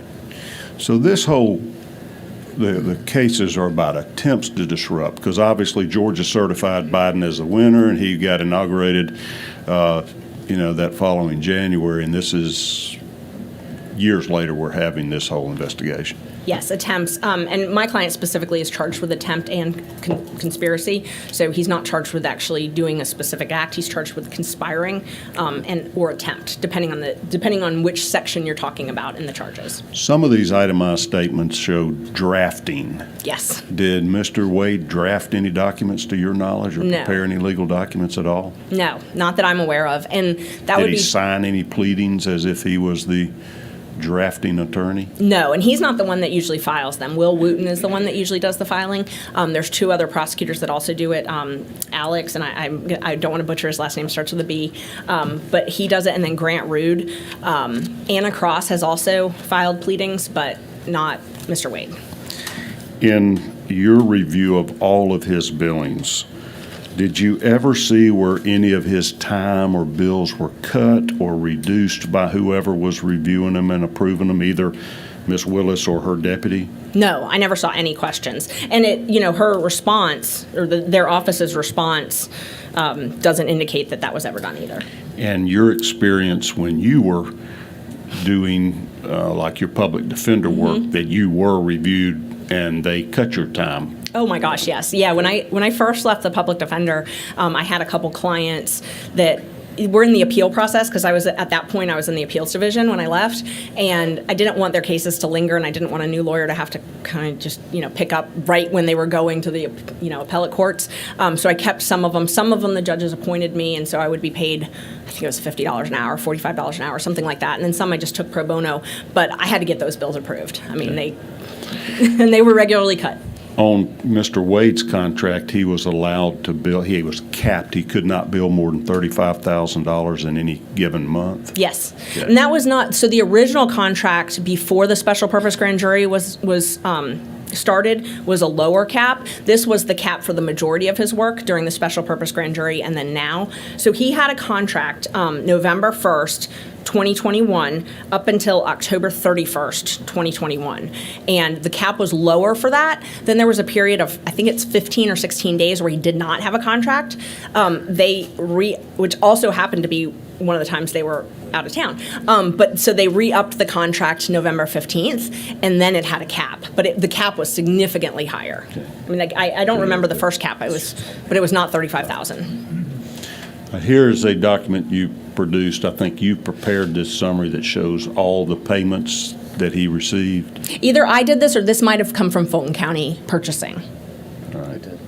Okay. So that was produced to you from Fulton County as Yes. all the payments he received? Yes, this was produced from Fulton County, yes. And what's the total? Is that just, my eyes aren't so good. What that looks like 22 all the way through 23? Yes, 22 through 23. So so his first bill would have been paid in January of 2022. So he billed for time in November, December, and then you see those two bills. And so those were $15,000. I believe that was the cap. So in Right. January, he was paid for $15,000 for work in November, and then in December, he had work totaling $15,000, and he was paid for both of those in January. That's why there's those top two invoices for $15,000. Yes, that's why there's those top two invoices. And they produced some other documents to me as well that showed which funds they came out of. So I was able to track which ones came from state seizure money and then which ones came from county general fund. And that was all before this grand jury was even approved? The grand jury was not approved until June of 2022. Okay, it was requested in January. It was, and I just looked that up at the break. So it was requested in January. It was approved in June. The order, actually. But what happened was they started picking, so it looks like they started picking the grand jurors on May 2nd of 2022, and they actually started hearing evidence June 1st of 2022. Okay, so lots of this time was way before he would have been having to question any witnesses or attend grand jury hearings or anything. Yes, he could not have attended a grand jury hearing until, at the earliest, May 2nd. You were talking about the experience and expertise of the three outside, I'm going to call them outside counsel, because they were not direct employees of the DA's office. Correct. Had Mr. Wade ever tried a felony case, prosecuted a felony case before this, to your knowledge? No, that he has never prosecuted a felony case. And I asked his law partner that, who had been his law partner for some time, that he had never prosecuted that. I also did some independent research in the metro areas where I knew that he had worked in Cobb County, so I looked to see if he had ever been filed as a prosecutor in Cobb County for felonies, and he was actually just a solicitor, and solicitors is, because you said not everybody may understand the difference between solicitors and district attorneys. We've got an ex-solicitor on this panel, so don't say anything negative about him. So he can tell you all about it. They prosecute misdemeanors only, right? Yes, and in Yeah. Cobb County specifically, they prosecute misdemeanors, yes. Okay. It looks like he's pretty much hitting the maximum that he was allowed to under his contract? Yes, most months he did. Okay. And this is through that block billing that was not specifically itemized exactly what he was doing or how much time on each task? Always block billed. Okay. He never itemized bills, never was specific. What were the caps for the other two special counsel? Were they also limited? I assume you've received their contracts, or did they have a written contract? They did. So they had written contracts, and I do have those, and they did have caps. They were significantly lower than Mr. Wade's. They do not currently have contracts, and I just found that out at a hearing because we had asked for that. We had asked for it in open records, and then I had subpoenaed it as well. Pretty much every subpoena I filed for the hearing, the state filed a motion to quash, including this one, and Ms. Cross was at the hearing, and she said, I can just tell you right now I don't have a contract. So I had thought, I was under the impression that they just weren't giving me that contract. I had no idea that they just didn't have one. So apparently right now, Mr. Floyd and Ms. Cross don't have contracts. Do you think that was intentional so that they don't have to disclose how much they're earning? I think it was sloppy. Okay. Does Mr. Wade have a current contract? Yes, he does. I also think it may have been, I don't know if it's disclosure, but I can tell you that they've changed since I started looking at this. They've changed what they put on the public documents. I used to be able to go to Open Checkbook and see every time he would get a check, and since I filed this, none of them have come up. So I don't know if he's not being paid anymore or if he hasn't filed any invoices, but the invoices are due, I believe, 30 days after. So, they regularly came up, but now all of a sudden they don't. Okay. So eventually you sought to disqualify Ms. Willis from serving as counsel and prosecuting Mr. Roman's case. I did. Okay. Can you pull up that motion? That motion was filed here in January, I think it was January 8th of 2024. Yes. What was your motion to disqualify based on? It was based on a number of things, but it was based on mostly the fact that Miss Willis and Mr. Wade had a romantic relationship, and they had been traveling, and he had been paying for a lot of that travel. So there were a couple different things. She had not followed the statute. So the statute I referenced earlier, 15-18-20, said that you had to have county approval. She didn't have that. So that was one thing. There were also— You had figured that out through your financial records? Yes, I had figured that out through my financial records, through open records, through reviewing all the Board of County Commissioners. And I actually, to that motion, I attached, just on this issue, I actually attached a document showing how independent special counsel would normally be appointed, or I'm sorry, special counsel, because I found one where, and I think it's exhibit, let's see. It's exhibit J. I found one where Fulton County had actually been asked to approve a line item for an independent contractor agreement. And so this, I used it as an example of what normally would happen. Was that for an attorney? It was for an attorney. So she's saying in pleadings now that she's not required to get county approval, but in the past, for people other than Wade, she had gotten approval? This is actually the county attorney. So Okay. this document is the county attorney. I do not believe she's ever gotten approval for anybody. And her filing said she's doesn't. I mean, her filing, I at the break I was looking at it. I mean, she said that that I incorrectly contend that the appointment exercised by, and in parentheses, a state constitutional officer must be followed by an approval of the local government's Board of Commissioners. And she says over and over again that I'm just wrong, that she doesn't have to because she's a state constitutional officer. So that was their position, that she doesn't have to. So is that one of the grounds for your motion to disqualify these, let's just call them financial irregularities, that she had not complied with the state law or county policy of getting prior approval? Yes, that was one of the primary bases. But then I also reviewed case law and saw, the conflict of interest. And, our motion, the theory, basically just to sum up the motion, is that essentially he's getting paid all of this money and they're not going through the proper procedures. And I go through it in the motion. I talk about how he didn't file an oath, which is rare. I'm one of those. Didn't file a what? He didn't file an oath of office. Yeah. And I'm one of those people that I always, when I first start a case, I always make sure that everything is all the I's are dotted and the T's are crossed. So I always pull that. Anytime I've only ever had special counsel twice, and it's been people who were not paid, who were district attorneys in other jurisdictions who took the case on, which is the normal process in the state. But I've always pulled that just to see that they're sworn. That's something that's important to me. And I couldn't find it, so I did open records to the probate court, to the superior court, and there was no oath of office filed. Sworn for the special assistant district attorney? Yes. If you're going to be inside of a grand juries are highly regulated. I can't just go in a grand jury. None of us can just go into a grand jury. So you have to be a sworn officer of the state to actually be in there, particularly to present evidence. And so I wanted to see if he had taken an oath. And that's something that, you would file. It should be publicly available, not something that's really, highly contentious or secret, and there wasn't one. So, once I learned that, I was like, why are they not filing an oath? This is odd. There's no public approval of these contracts. There's no oath of office filed. This is different, what's going on. We later found out that he had taken an oath, but nobody had filed it, okay. And the law requires, there's a statute that requires you actually file it. I have looked at that. So the statute for a district attorney, their oath, when they are sworn in that position, says, I do swear that I will faithfully and impartially and without fear, favor, or affection discharge my duties as district attorney and will only take my lawful compensation. Yes.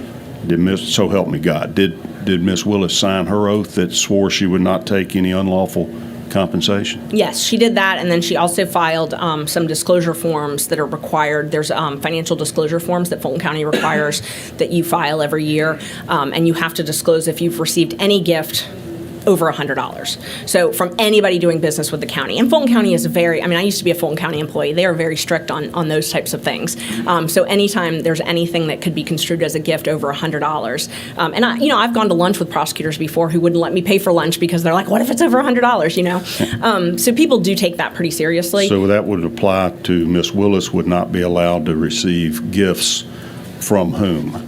From anybody who was, and I actually believe I attached it as an exhibit. It's basically anybody who is doing business or seeking to do business with Fulton County. Okay. So, and it's one of those. That would include Mr. Wade, obviously, then? Oh, definitely. Okay. And that makes sense because that's one of those provisions that's supposed to, be guarding against honest services. Like anti-kickback statute. That's exactly what Hire somebody as a vendor and they give you gifts in exchange. Yes. And so they require that you disclose that every year. It's signed under oath. You have to file it with Fulton County. So how'd you learn about this relationship between Mr. Wade? I think this has been acknowledged now by both parties, correct? It has, yes. It's a dispute as to when it began, but it's acknowledged that they had I don't know if they still do, but at least had a romantic relationship. Yes, that's How'd you figure that out? How'd you find out? So at first, I knew Mr. Wade and I knew Ms. Willis, and a lot of people in the community were a little surprised to see Nathan, Mr. Wade handling this case. It was just, a lot of people said that, and so a lot of people were talking about that, and it was kind of surprising because it's not really, he does a lot of law practice, but this isn't what you would imagine him doing. Had you ever see him have other billings? I mean, how do you have time to represent anybody else when he's billing, 24 hours a day to Fulton County? He had other people working for him. Like he had a law student working for him for a while, and then he had a first-year associate. So I'm assuming that they would probably do whatever other work he had. Did you ever look at his calendar? Did you have access to that to see if it matched up? No, I didn't have access to his calendar, and I didn't have access to their text messages. I mean, I was able to get get his geolocation data through subpoena, but the one thing that really struck me is if I was accused of something and I was saying I didn't do it, I would download my phone. They have a system. It's called Celebrate, and Fulton County pays for it. City of Atlanta pays for it. It's literally a system that you can hook your phone into. I have an investigator that has it, and I have my clients do it all the time.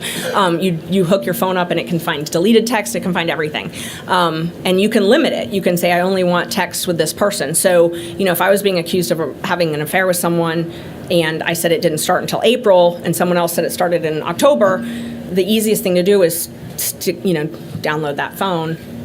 And for privacy concerns, you can file it under seal, but you could easily narrow it down and say, I want this timeline. I want all of our texts from, November 2021, and it would easily tell whether or not they were romantic in nature. Before I leave the billing issues, did you ever compare Floyd and Cross's bills to Wade's to see if they were meeting together, like there was that meeting with teams or what?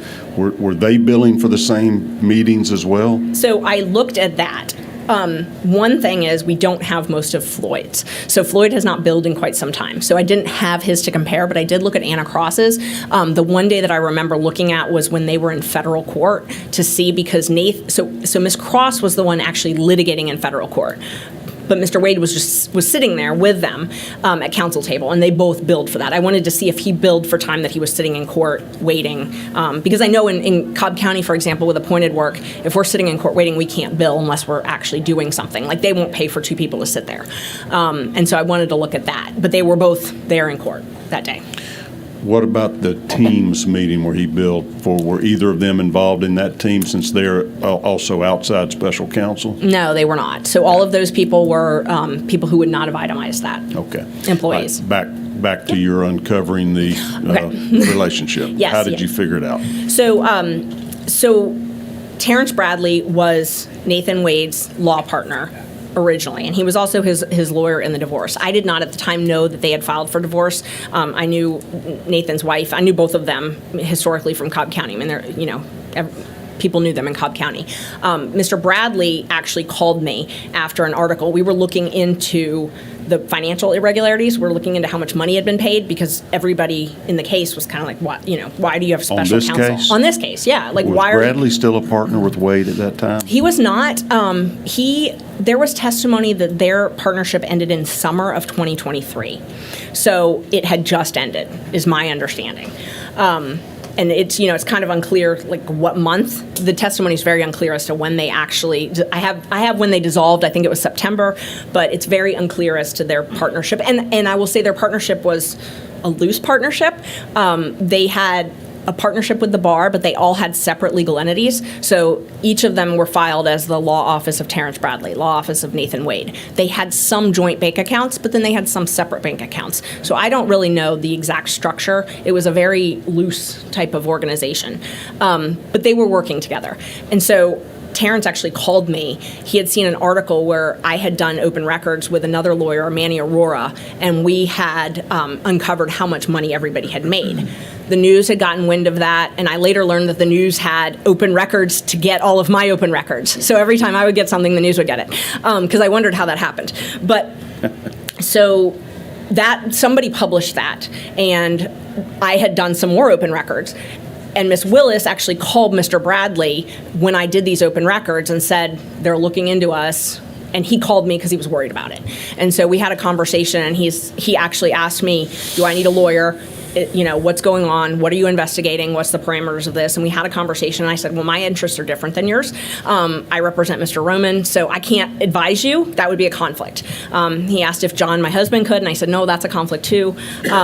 If you feel like you need somebody, you need to talk to someone else. At the time, that was early in September. I had court in Cobb County, and I ran into Mr. Bradley. I was in Judge Harris's courtroom. I think it was either September 11th or 13th. I checked my calendar a week or so ago, but it was one of those dates. And I was taking a plea in front of Judge Harris, and Mr. Bradley was also there. Another lawyer who ultimately represented Mr. Bradley at our hearing, B.C. Chopra, he was there in court also.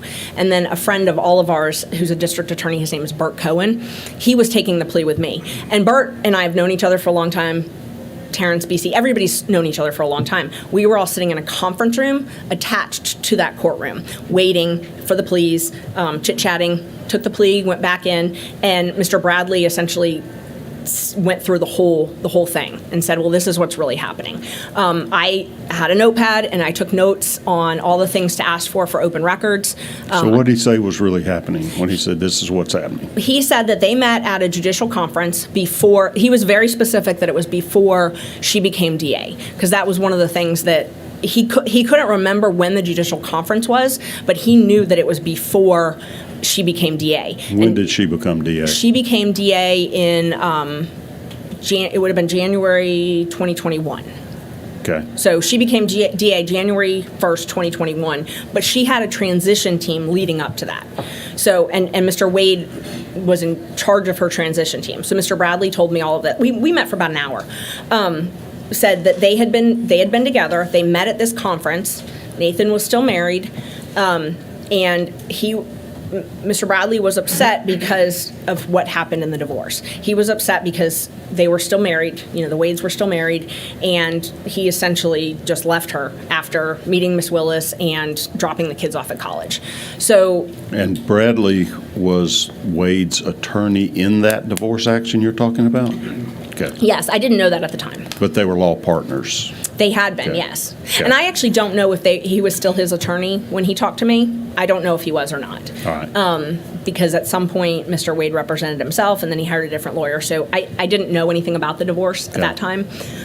So Bradley did not like the way Wade had treated his wife, He did not.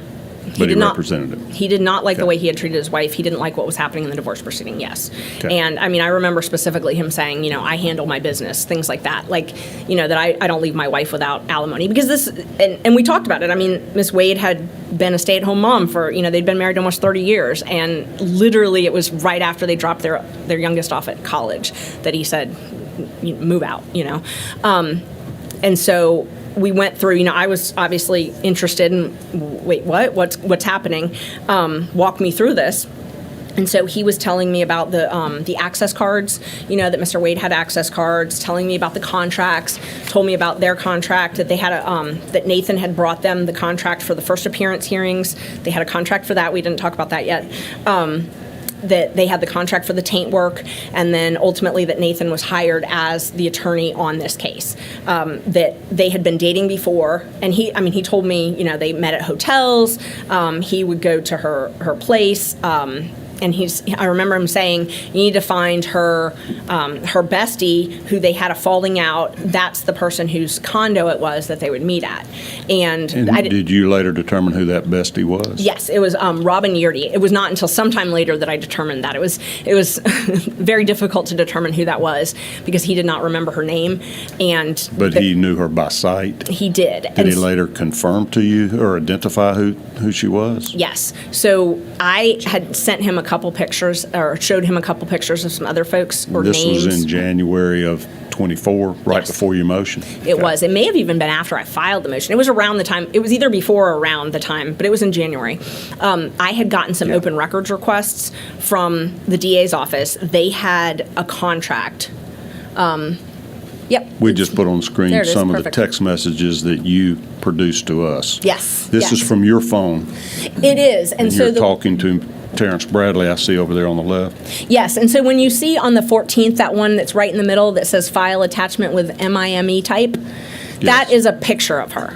So it doesn't show up on this, but it's actually, there's a picture of So Miss while Yeardy. you're texting, you're shooting him a picture to see if he can identify Robin Yeardy. Yes, yes. Did And he identify her? He did, yes. He said, yes, that's her, that's the East Point. And he thought the apartment was in East Point. I later found out it was in Hapeville, but those are very Right. close in close areas. So he knew they would meet at that apartment? He did, yes. He knew all Okay. about it. And it was hard to find Miss Yeardy. What happened, and she was Robin Bryant, and then she got married and was Yeardy. I did an open records request for a contract that the DA's office got. It's called Critical Mention. She has I guess he's an attorney, but he's sort of in charge of communications. His name is Jeff DeSantis. He right after Ms. Willis had opened the investigation in this case, that same week, he contracted a company called Critical Mention, which is a media monitoring company.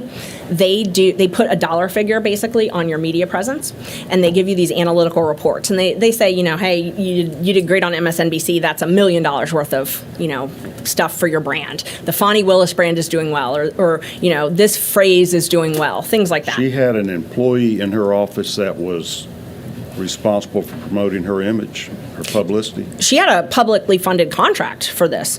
So Jeff DeSantis contracted or called this company, and it's in the emails. I think I provided those as well, but contacted Critical Mention and said, we need to hire you to do media monitoring. And it was the same week that she had sent the letter to Raffensperger and Kemp about this case. Said, we need to have a contract to do media monitoring. Got $10,000 approved, paid $10,000 for a year contract for an annual contract. Who approved that? Jeff DeSantis' email said the county approved it, and his emails indicated that it was hard to get approved, that he had to really push, I think is what he said. There's some language to that, but the county paid for it. Do other DAs do that? I'd never even heard of media monitoring. I didn't even know it existed. No. It was very shocking. But so I got some of the emails about this media monitoring. So I did open records, and again, once I got them, they shut me down and wouldn't give me anything else. But so these emails have attachments, they're PDFs, and you can see in the emails the hyperlink to them where you can actually see the analytical reports. That's what I wanted to get, and obviously nobody would give those to me. But these emails showed a trail where two people in her office, so Ms. Willis, Mr. DeSantis, and then Robin Yeardy, were the ones that had access to this Critical Mention profile. It's a platform that you can log into and see, how am I doing in the media. What was Robin Yeardy's role in the DA's office? She was the liaison between the news organizations. So she said that when CNN, MSNBC wanted her on, they would call Robin and she would coordinate it. She would do her hair and makeup, and then she would coordinate her interviews. But so how I found Robin was I'm going through these emails, and all of a sudden I see an email from Mr. DeSantis saying, take Robin off of this account. She's no longer with the office. And I was like, oh, I wonder if that's her. And so I found a picture of her, and I asked Terrence, is that her? Because I found out she had been fired or had been let go or had quit or whatever it was. And so that's how I was able to figure out who Robin Yeardy was. Then we were able to run her information, get an address, and that's how we were able to narrow down where this Hapeville condo was. Okay, so that's where basically Ms. Willis and Mr. Wade would meet for their relationship. Yes. Yeah. But Mr. Bradley told me at that first meeting that they would meet at hotels. He told me about a lot of travel. I mean, he detailed, he detailed a lot of stuff. He said that they traveled to Texas, they traveled to Florida, just, a lot of different travel. He said Belize. He specifically said Belize, a cruise, the Bahamas, things like that. And you were later able to verify that through other subpoenas or open records requests or whatever? Yes, I was. I was able to, I subpoenaed bank records, I subpoenaed credit card records, and then I actually subpoenaed the travel agencies that Mr. Wade used for some of those trips. He used two of the cruises that they took, he used a travel agency. So there was a cruise to the Bahamas I got through a travel agency. There was a trip to Aruba that I got through the travel agency. And then there was another cruise, I think that one was to the Bahamas also, that I got through a different travel agency. And then his credit cards are the ones that showed all the Belize trips. And they showed that he was buying the tickets for both himself and Miss Willis? Oh, yes, the credit card statements. So because I guess he used a travel agency, his credit card statements actually had her name and seat number and all that on it. Okay. So, there was no disputing. Clear it was paid for by him on his credit cards? Yes. Oh, yes. Is this the document you gave us from the Capital One there? It is, yes. And there you can see, so Clara Bowman is Mr. Wade's mom. So this was the cruise that happened October 31st, around that date. Mr. Wade paid for Miss Willis, Mr. Wade, and then his mother's plane tickets, and then also their cruise receipt. I think that one was Royal Caribbean. Okay. So your summary here showing the trips, we know that in late October they took a cruise to the Bahamas, and this is from his financial records. He paid for this for both tickets? Yes, this is from his financial records, and I tried to be, there were a lot of Ubers and things like that. I did not include things like that, Right. that I wasn't positive. I wanted to be under-inclusive, not over-inclusive. Right. And then you show the trip to Aruba, another one to Bahamas, one to Belize, one to Napa Valley, California. Yes. These are all from October 22 up till May of 23. Yes. Okay. This is a document you produced us? Yes. This summary, or is this something we prepared? No, it's a summary. Okay. And so you discovered that and verified its accuracy through these credit card receipts, et cetera? Yes. Oh, yes. Okay. Do either of them deny these trips occurred? No, not at all. So is this the impropriety, the financial impropriety of getting financial benefit from the job that he's paying for her way on these trips with money Yes. that she's paying him and approving? This is the what I would call undisputed. You know, the some of the other stuff on his credit cards, it looks like there's trips to Charlotte and Florida and other things like that. But this is what we could undisputed say was with Miss Willis.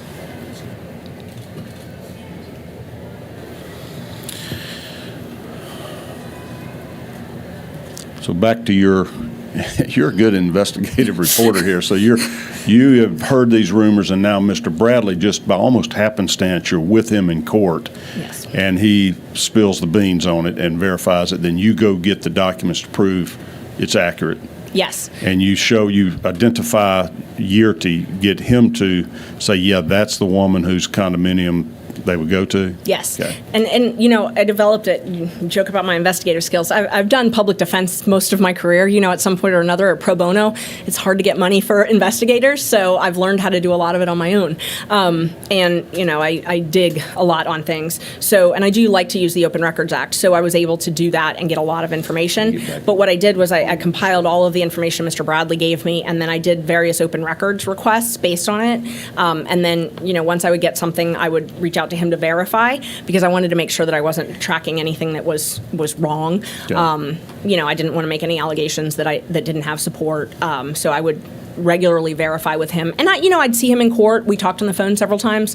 I wasn't the only person that he told about this. There was another attorney on the case, Manny Aurora, who his client ultimately pled out. So he didn't continue this investigation, but he was involved in the investigation early on.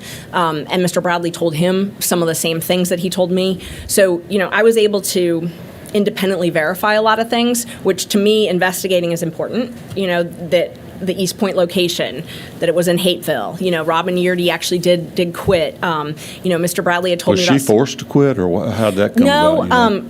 I don't believe she was forced to quit. That was a point of contention in our hearing. She said she left, that she was sent to another division. It's my understanding she had some, she was outspoken about, she didn't like some of the things that was happening in that office. And when she voiced that, she was sent to a different department to work, and it wasn't something that she wanted to do because she did the communications. And so she quit after that, is my understanding. Okay. Based on her testimony and, you know, the allegations and all the pleadings. Right, so after, I might be skipping parts of your investigation because it's pretty darn thorough, and you had gotten this Trackhawk, or Cell Hawk, what's it called, where you're tracking the Yes. location. You were mentioning to me earlier when I kind of got you off that employees can have it on their own phone if they want to, and they can, she could have gone back and proven that they had not been communicating before he Systems. And, you know, I'm always learning new things about this, but cell phone data is one of the new things in criminal defense. We see it in a lot of cases. The Cell Hawk data that you just showed, that is geolocation data. That is different from the Cellbrite. So there's two different programs. CellHawk is the program that does geolocation data. Essentially what you do is you get all of the pings. So every time your phone, you know, you see those cell phone towers everywhere. Every time you use your phone, it's trying to find the closest tower. So in a metro area like this, there's a lot of towers. That's why we get good signals. So when he's in Hateville, there's a lot of towers. So we can really, really narrow it down. So what we had our investigator do, and I'm only talking about the geolocation stuff, I'll talk about the text in a minute, but what we had our investigator do was narrow it down. We got all the raw data, and we had him narrow down, and we actually excluded a ton of things that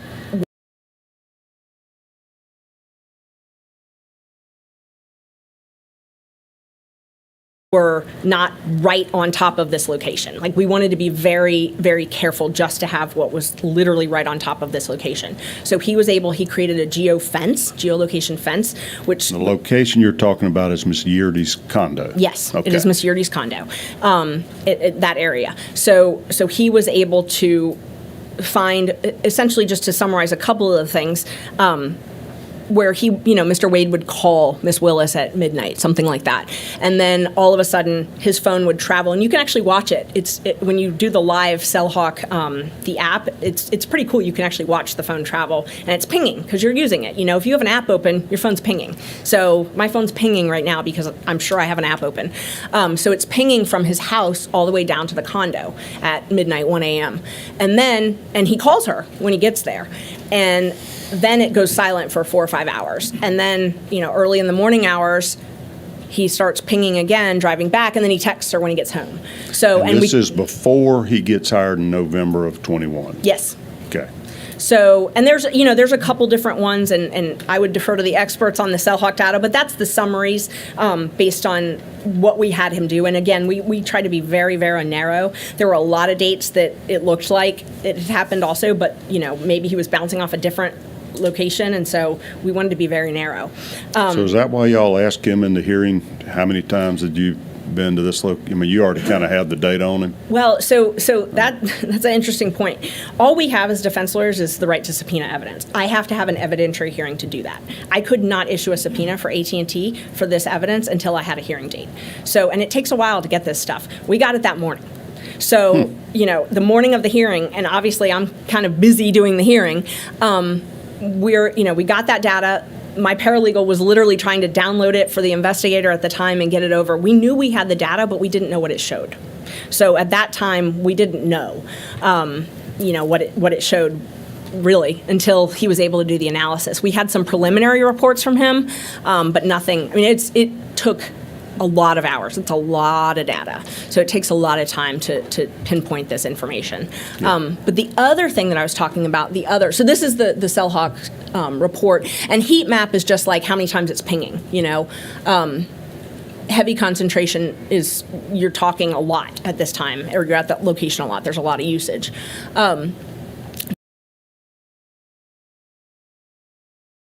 The other thing I was talking about, just to make sure it's clear, so that's CellHawk. Cellbrite is a different program. Cellbrite, and it's CELLEBRITE. Cellbrite is a program similar to CellHawk, but it downloads data in the phone.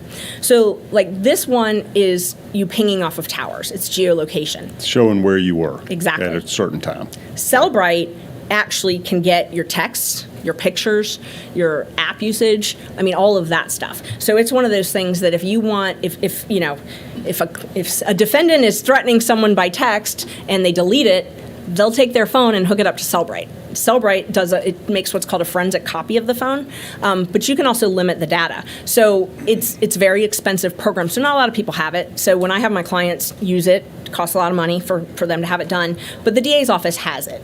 They have the software. They pay for it. You can find that in their open checkbook. The city of Atlanta police have it as well. But what you can do is you can copy cell phone.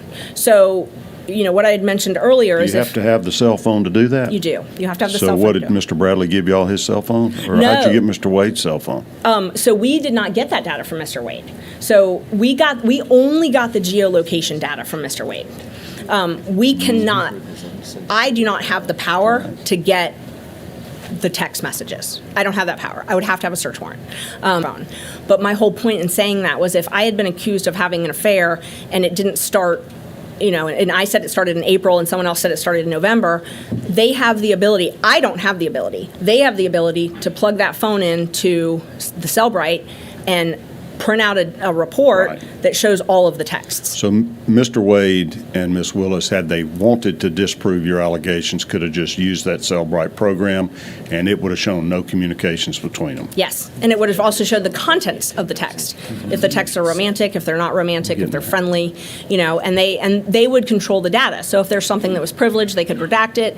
If there was something that if they wanted to only limit it to we want to prove that we weren't talking romantically in November, they could limit it. So they could have actually pulled up the text itself to say, hey, I need you to help me work on this case, or else, hey, I need you to meet me at the Love Nest. Yes, 100%. Yes. I don't have that ability. So I don't have the ability to get a search warrant and get that data. All I have the ability to do is get that geofencing. Well, who found out about these 12,000 texts and calls and all that kind of stuff. That is what I was able to get by subpoena. So I was able to get the geolocation data by subpoena. What I can't get is what's inside of the phone. I can't get the texts inside the phone. The words in the text. Exactly. But you were able to find out that they were texting each other Oh, yeah. prior to November 1st of 21. Yes. How did you find that data? Is that anything you've produced to us? That is, so the Cellhawk data actually analyzes that. So you can see, and we just summarized 2021. So approximately 12,000 interactions, that's voice and texts for the year of 2021. And again, remember, 2021, he didn't get the contract until November of that year. Right. So most of 2021, he's not under contract. Over 2,000 voice calls, almost 10,000 text messages. How did they explain that? Did you confront? We're not privy to what all came out in Right. evidence at the hearings that you've had. Did you get either one of them to say, that's not true, we didn't really talk 12,000 times? Or No, what they did was they filed an affidavit saying that geolocation data is not always reliable. okay. Does that apply to Cellbrite data, though? No, it doesn't. And it was ironic because I have a number of cases. I mean, almost every murder case I've had in the last decade has had geolocation data. Used by the prosecution against the defendant, right? They use Cellhawk data. I mean, literally, they're using this right now. So our investigator actually analyzed the same. There's a trial going on. It's called the YSL trial. There's this same data being used in that trial, and our investigator actually analyzed it for them in that case. So, I mean, For them, you mean for the Fulton County DA's office? no, for the defense looking at that data. So the point is, they're currently using the same data in another courtroom to prosecute someone, but their defense in our case was that it's not reliable. Okay. Got it. And did your Cellbrite data come in? The existence of the cell phone calls? No, so the Cellbrite data, that would have to be voluntary. Prove your allegations? 100%. Okay, didn't do it? No. Neither Wade nor Willis? No. Okay. All right, so you've done your investigation. You've determined you think there was a relationship that had begun before he was hired. Yes.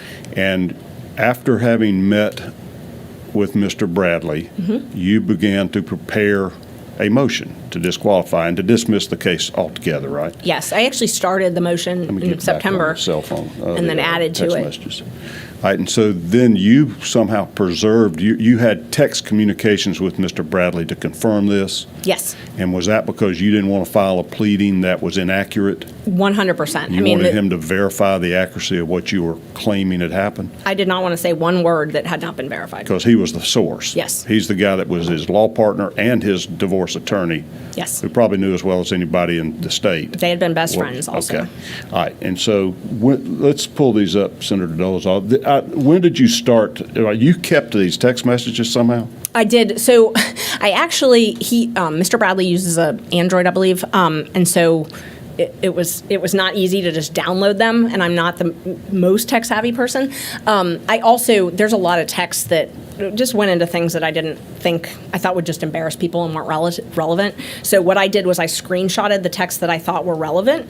I tried to use those in court, but the prosecutor kept objecting and saying I was hiding things because I wasn't showing all of my text. So they just kept on and on for days saying I was hiding things. And I explained to them, I let them look through my phone. They scrolled through all my texts. Who's they?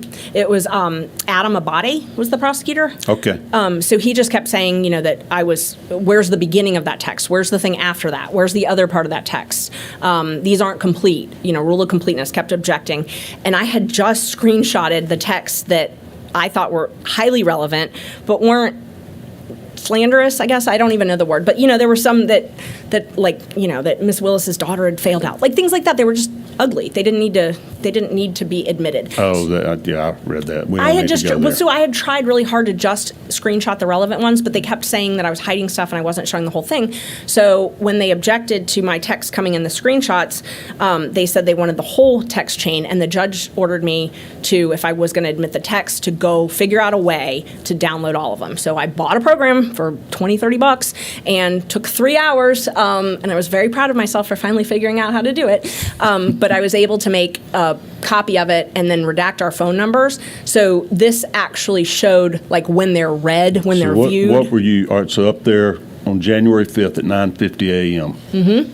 You're asking, what do you, read the question. So I'm asking him, do you think it started before she hired him? You're talking about the affair. Yes, the affair. And what's his response? His response was absolutely. It started when she left the DA's office and was judge in South Fulton.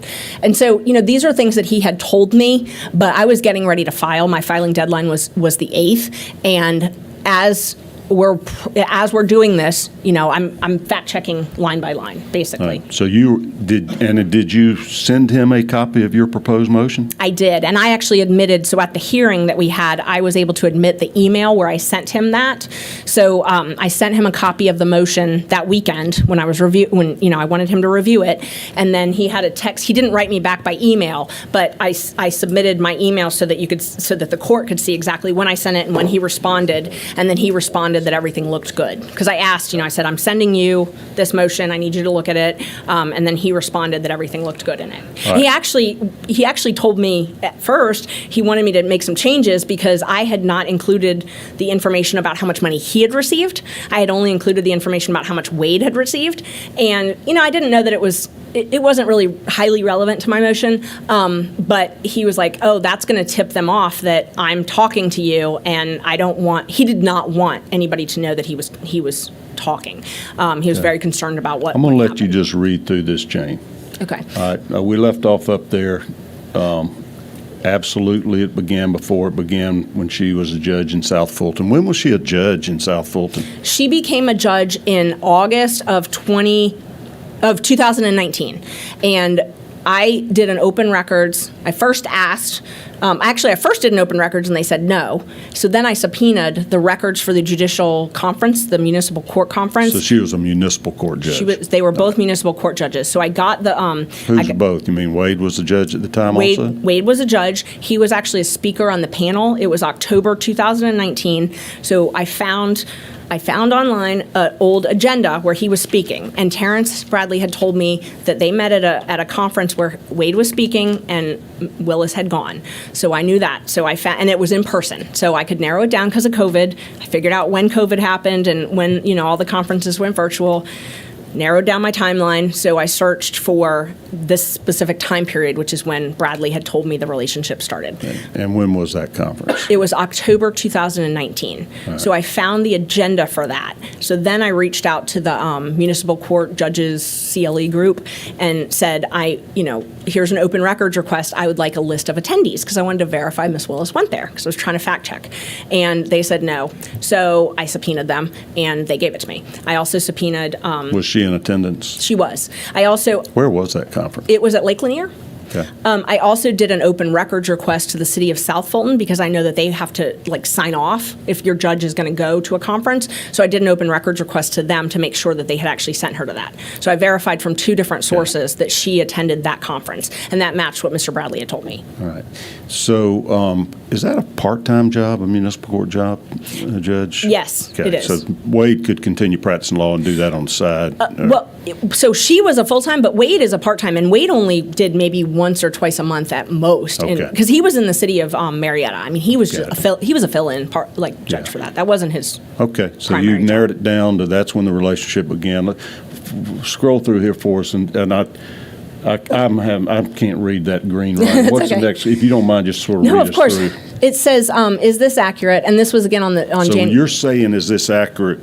You're going over this brief and saying, I'm about to swear this in court. Will you verify it's accurate? Yes. Okay. So at that time, I was going through the actual statement because I was trying to figure out how to say it, and so I said, upon information and belief, Willis and Wade met while both were serving as magistrate judges and began a romantic relationship at that time. And he corrected me and said, no, it was municipal court. You had said magistrate court, and he said no. Right. Okay. And I slipped up. I should have said municipal court. I knew that. So you say thank you. What was his response after that? No, this is 12-something p.m. on January 5th as you're getting your pleading ready. He said, you can't put where they met. Not many people know that. I might be one of only, not even Chris Campbell. Chris Campbell was their other law partner? Yes. Okay.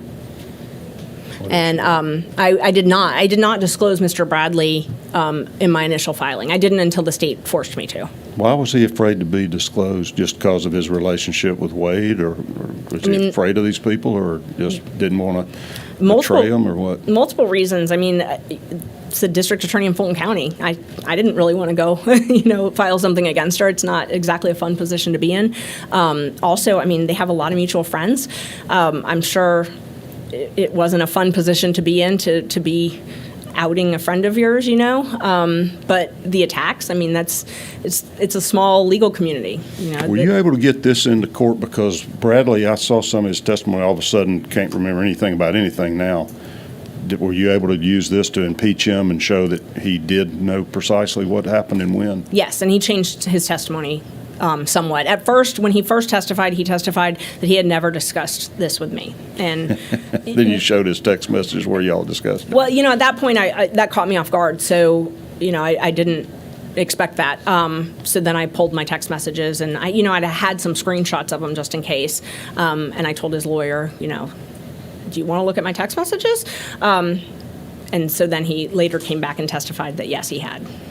Had told you that? Yes. Okay. And did Wade testify at any of these hearings? He did. Did he acknowledge the relationship or not? He acknowledged the relationship, yes. Before he was hired? No, he did not. So before I filed the motion, nobody acknowledged any relationship. So I filed the motion on January 8th, and then on Martin Luther King. Yeah, walk us through that. What were the grounds why is it you feel like Fonnie Willis should be disqualified from continuing this prosecution? Yeah, and so and these are things that I alleged in my initial motion that was filed on January 8th.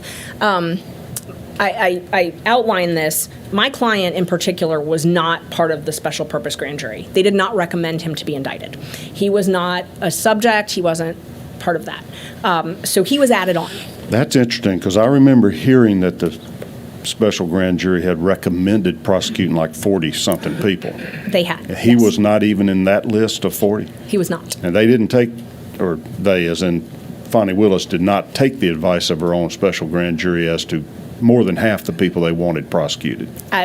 Subsequently, there's been a book that was published that called Find Me the Votes, that authors had exclusive access to her, and so all of her theories in how to indict people and who to indict was explored in that book. So from that, I was able to learn that she cut a lot of people.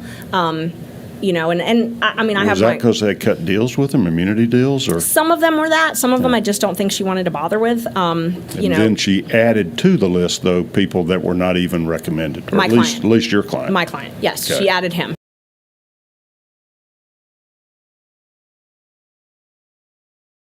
And it's publicly available in that book, like Senator Graham, Loeffler, those Perdue, those people. They recommended prosecuting them? Right. She had considered prosecuting them and taking them off the list. So there were a lot of people that had been on the consideration and then had been removed.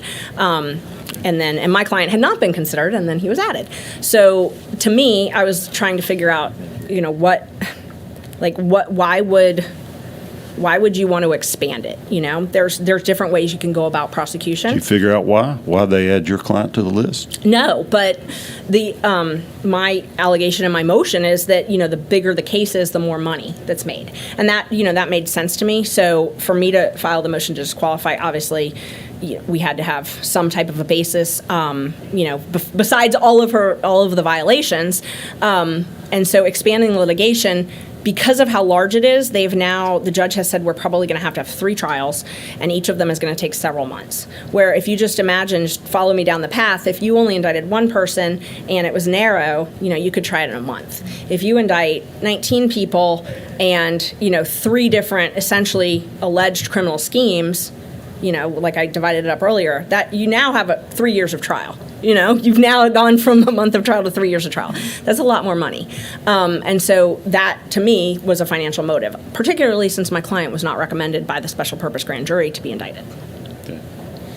And you had the data to show that she was financially benefiting from the continued prosecution? Yes. And so to answer your question, you were saying walk me through it. So January 8th, I have a deadline to file this. So I'm verifying, and that's what you can see in the text. You can see heavy text with Mr. Bradley right around then to verify everything. I file it, and at that point, the world is shocked. I mean, shocked, because nobody had any idea. This had been hidden. This was even hidden from her father, who she had testified she talks to 10 times a day. So very few people knew about this relationship. And so they very much wanted to know who knew about it. Mr. Bradley, that next weekend, he gets some calls he gets a call, trying to fish to see if he's the leak, is what it was couched as. He gets a call from a gentleman named Gabe Banks, who ultimately represented Chris Campbell he filed a motion to quash against Chris Campbell, who's the law partner. Gabe Banks' wife works for the DA's office? Yes, he does. She does. Works for Fonnie Willis? Yes, and I've not gotten it. I've not opened records it, but I have been told that Mr. Banks also has one of these special counsel contracts. Again, I have not opened records that, not part of my case. But so he calls Mr. Bradley, and Mr. Bradley calls me and another friend of ours. Her name's Cindy Yeager. She's a district attorney in Cobb County. And, he was upset. I talked to him. It was, I believe, a Saturday night, and I could tell he was upset by his text. I left my kids and went and talked to him because I was worried about him. And, he took it as what he described to me as the first shot against the bow, that they were trying to figure out if it was him, and they were trying to silence him. Trying Gabe didn't silence him? Mm-hmm. And he said Gabe didn't say anything that threatened him. He just out of the blue called him, and he hadn't talked to him in quite some time. So it was out of the norm for him to call. So Mr. Banks called and told him was asking if he was the leak. Meaning if he was my source. And Mr. Banks said that it was because he had seen a news article, and Mr. Bradley knew that wasn't the case, so he said, send me the news article. So he sent him some article that did not say he was the leak, and that put an end to it. But then the next day, Mr. Wade called Mr. Bradley's best friend and said he didn't call Mr. Bradley directly, but told his friend to call Mr. Bradley and remind him of his privilege. It's an attorney-client privilege? Yes. Who's the best friend?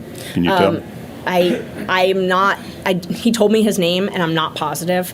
I think I know who it is, but I'm not positive. All right. So Wade calls Bradley's best friend, says, you better call Bradley, remind him he's got attorney-client privilege with me, and he better not spill the beans. I do know the best friend works at a law firm called Beasley Allen. He told me that. He said his best friend's name, and then he said he works at Beasley Allen. And he was pretty upset about it, and it was the same day of Miss Yeager's birthday. So he didn't want to call Cindy, but he was upset, so he called me, and we talked about it. And we were both pretty upset about it because it seemed, why. Tampering with witnesses. It seemed like tampering, and it's just, it's just an uncomfortable position to be in, and all of us were kind of worried how the state would react to all of this. But at that point, it's Did still... he interpret that as Miss Willis trying to intimidate him from revealing this affair? Or Mr. Wade. Okay. He took it as intimidation, yes. Right. Because what he called it as is the second shot across the bow. Those were his words. So he said first shot across the bow was Gabe Banks, second shot across the bow was Nathan. At the point, I had not disclosed him as the witness, as the primary source. So nobody knew that, and I was trying to protect him as much as possible, just because I knew he didn't want these calls, It's not something that you want. So they filed some motions to quash, and I had to Quash what? To quash all of the subpoenas, pretty much every subpoena that I had issued. So after you filed this motion to disqualify, I guess a hearing was scheduled? Yes. And Yes. then you started issuing subpoenas to line up your evidence? Yes. That's when this witness tampering occurred? Yes. After that, to try to intimidate your witnesses from coming to court? Yes. So, and let me walk through the timeline. So I filed this on the 8th. The next thing that happened was Miss Willis testified. I say testified. She spoke at a church on Martin Luther King Sunday, and was making some statements about why did they single out Mr. Wade. Didn't say anything about that we singled him out because he's the only one she's having an affair with. Did not agree to that. Instead said that it was racially motivated. And the other two special prosecutors were white? Yes. But they were making significantly less money? Right. And she even said, to the church, she even said that I'm paying them the same rate, which is not true. Mr. Floyd's contract is for $150 an hour. It's never been $250 an hour. So that, one of my kids was listening to it and, said, come listen to this. And I listened to it and I was like, wait, that's not true. So that was one thing that she said that wasn't true. Also that it was racially motivated. She didn't say anything about yeah, they're singling him out because he's the one I went on all these vacations with, and he's the one I'm romantically involved in. Instead, she said that we were singling him out because of race. And then she said that they were all paid the same, which is not true. So I thought at that point, okay, they're not going to admit that they have this relationship. And so I'm texting with Mr. Bradley, oh my gosh, are they going to lie about this? Like, it's on their credit cards. Like, I don't know what's going to happen here. And so then in the divorce proceedings, Ms. Willis had been subpoenaed to testify, and she actually invoked her executive privilege as the DA. That. She wouldn't testify. She would not testify. So then they settled it.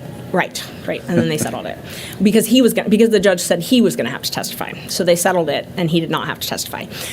So at that point, the judge had given us a hearing date, so I was able to issue subpoenas. So my subpoenas started going, and I filed the returns of the subpoenas, and all of a sudden the motions to quash started coming in. Right around that time, the state filed their response where they admitted to this relationship, but they put limits on it. So their response that they filed, I believe it was the February 2nd, I believe, February 2nd. So on February 2nd, they filed their opposition to our motion. They admit that there was a romantic relationship, but they claim that it started after he was hired and that all of the gifts and travel was roughly divided. They submit an affidavit from Mr. Wade, and they submitted a receipt from a credit card where she had paid for one plane ticket. So, it was a couple $100s on hers and then thousands of dollars on his. So then my subpoenas were filed, and every single one of them had a motion to quash.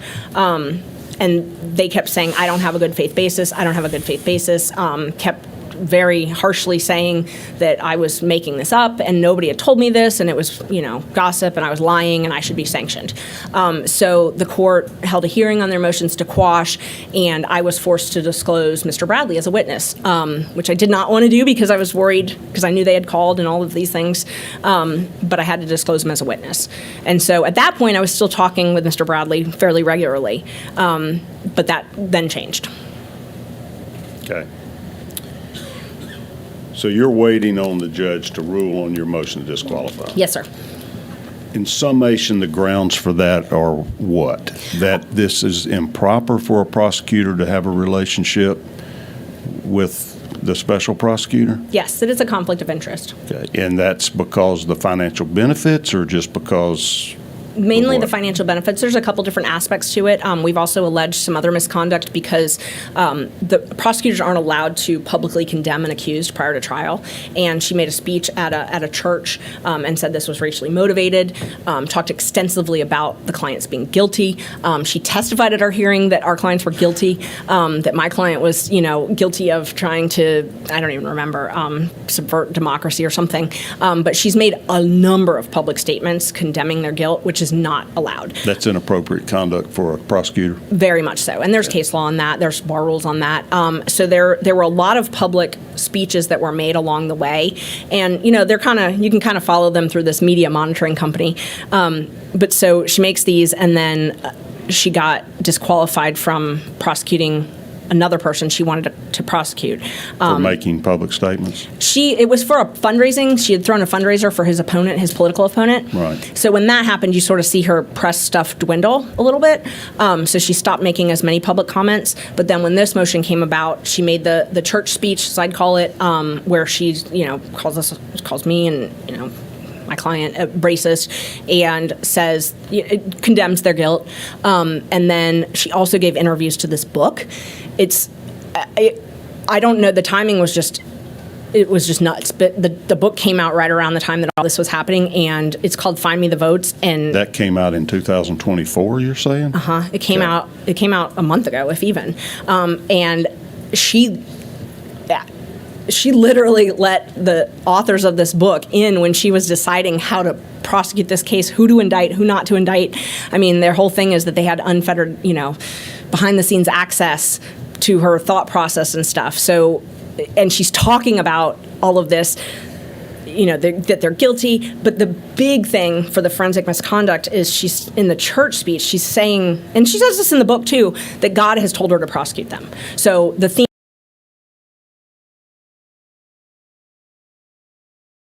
between these two things is that God told her to do this, and that she is doing the will of God by prosecuting our clients. And that is That's unethical. in my opinion. All right, so I'm trying to recollect what I remember reading in basically the Atlanta newspapers about all this, because this was new to the state Senate as well, because all of this began on January 8th, which is that the day we started, 8th or 10th or something? It did, and it was the day session began, and all of a sudden these bombshell allegations come out, and I think that was the motivation for our Senate resolution forming this investigative committee to say, let's find out if this is true, independently of all you guys' legal issues or whatnot. So I remember she wouldn't testify in the divorce case. Right. But did you subpoena her to testify in your motion to disqualify? Yes, and she filed a motion to quash. She refused to testify, but then she came to court and did testify. Yes. Okay. And in that, as they were arguing the motion to quash. I wonder, okay, so in that testimony, did she deny the start date of this affair? Yes, she said it started in early of 2022. There was some discrepancy between them, a month or two here and there, whether it started, generally it was around March, is what Mr. Wade So and Ms. what are the Willis. consequences for an attorney to give sworn testimony that she did if you're Bradley, what is it, Yerke? Yerty, your Trackhawk data, your other independent verifications are found to be truthful? It's a crime. It's a felony. You'd lose your license. Okay. It's perjury. Same for Wade. Yes. And we have rules that are one of the, outside of privilege and confidentiality, we cannot suborn perjury. So if I have a client who tells me I did it, I can't put them on the stand to say I didn't do it. Okay. I would lose my license over that. I cannot do that. And Yerty came to court and said, oh yeah, this started in 2019. She saw them, she saw them together. She testified that she saw them romantically together, and, they were very close. Okay. And you had Bradley's text message that showed he confirmed that absolutely back in January. Yes, and he had a lot of Before. details, little details that matched up. Did you get other details from him by phone? Yes. That wasn't in the text? What did he? A garage door opener that Mr. Wade had a garage door opener, and then I've subsequently learned that he told Mr. Aurora the same thing. Garage door opener to her place? To her place. Okay. Mm-hmm. Yeah, to her place. There were other things, just a lot of context, things about how freely Mr. Wade could go in and out of the office, the DA's office, stuff about that they would sometimes use hotels. One thing that he told me was that Mr. Wade had, before he filed for divorce, had used Mr. Bradley's credit card and then paid him back in cash so that there wouldn't be a record of it. Okay. All right, so I'm a little puzzled by the legal standard. I'm reading the newspaper articles that explain to us the difference between a conflict of interest and an appearance of a conflict or an appearance of impropriety. That is the big argument right now. And I'm not the best person to explain that. My husband argued that part. But, appearance of impropriety, it's one of those things like that if it undermines the outcome, undermines the confidence in the outcome. And we spent a lot of time in our brief talking about the constitutional underpinnings of this. Due process, that my client has a right to due process. He has a right to a fair and impartial prosecutor, and we don't think that's happened in this case. And so I think that would be more along the lines of the appearance of impropriety, and then actual impropriety is receiving money, like receiving money and not paying it back. And there was testimony about that. Ms. Willis came in and testified, and Mr. Wade did, that she paid him back in these sums of cash, but there's no records of any of that or where she got it. Anything shows him depositing cash or receiving cash? No, and we asked her where you got it. She said that she said she borrowed it from her campaign. So she said the original large sum of cash came from her campaign. I She think took all that of out. us up here that have campaigns know you can't take campaign funds for personal use, right? I'm not well versed in that area of law, but that is my It's understanding. pretty black and white. So she testified that she took that the majority of the cash she had on hand was from her campaign, that a loan she had given herself from the campaign. She was very clear about that.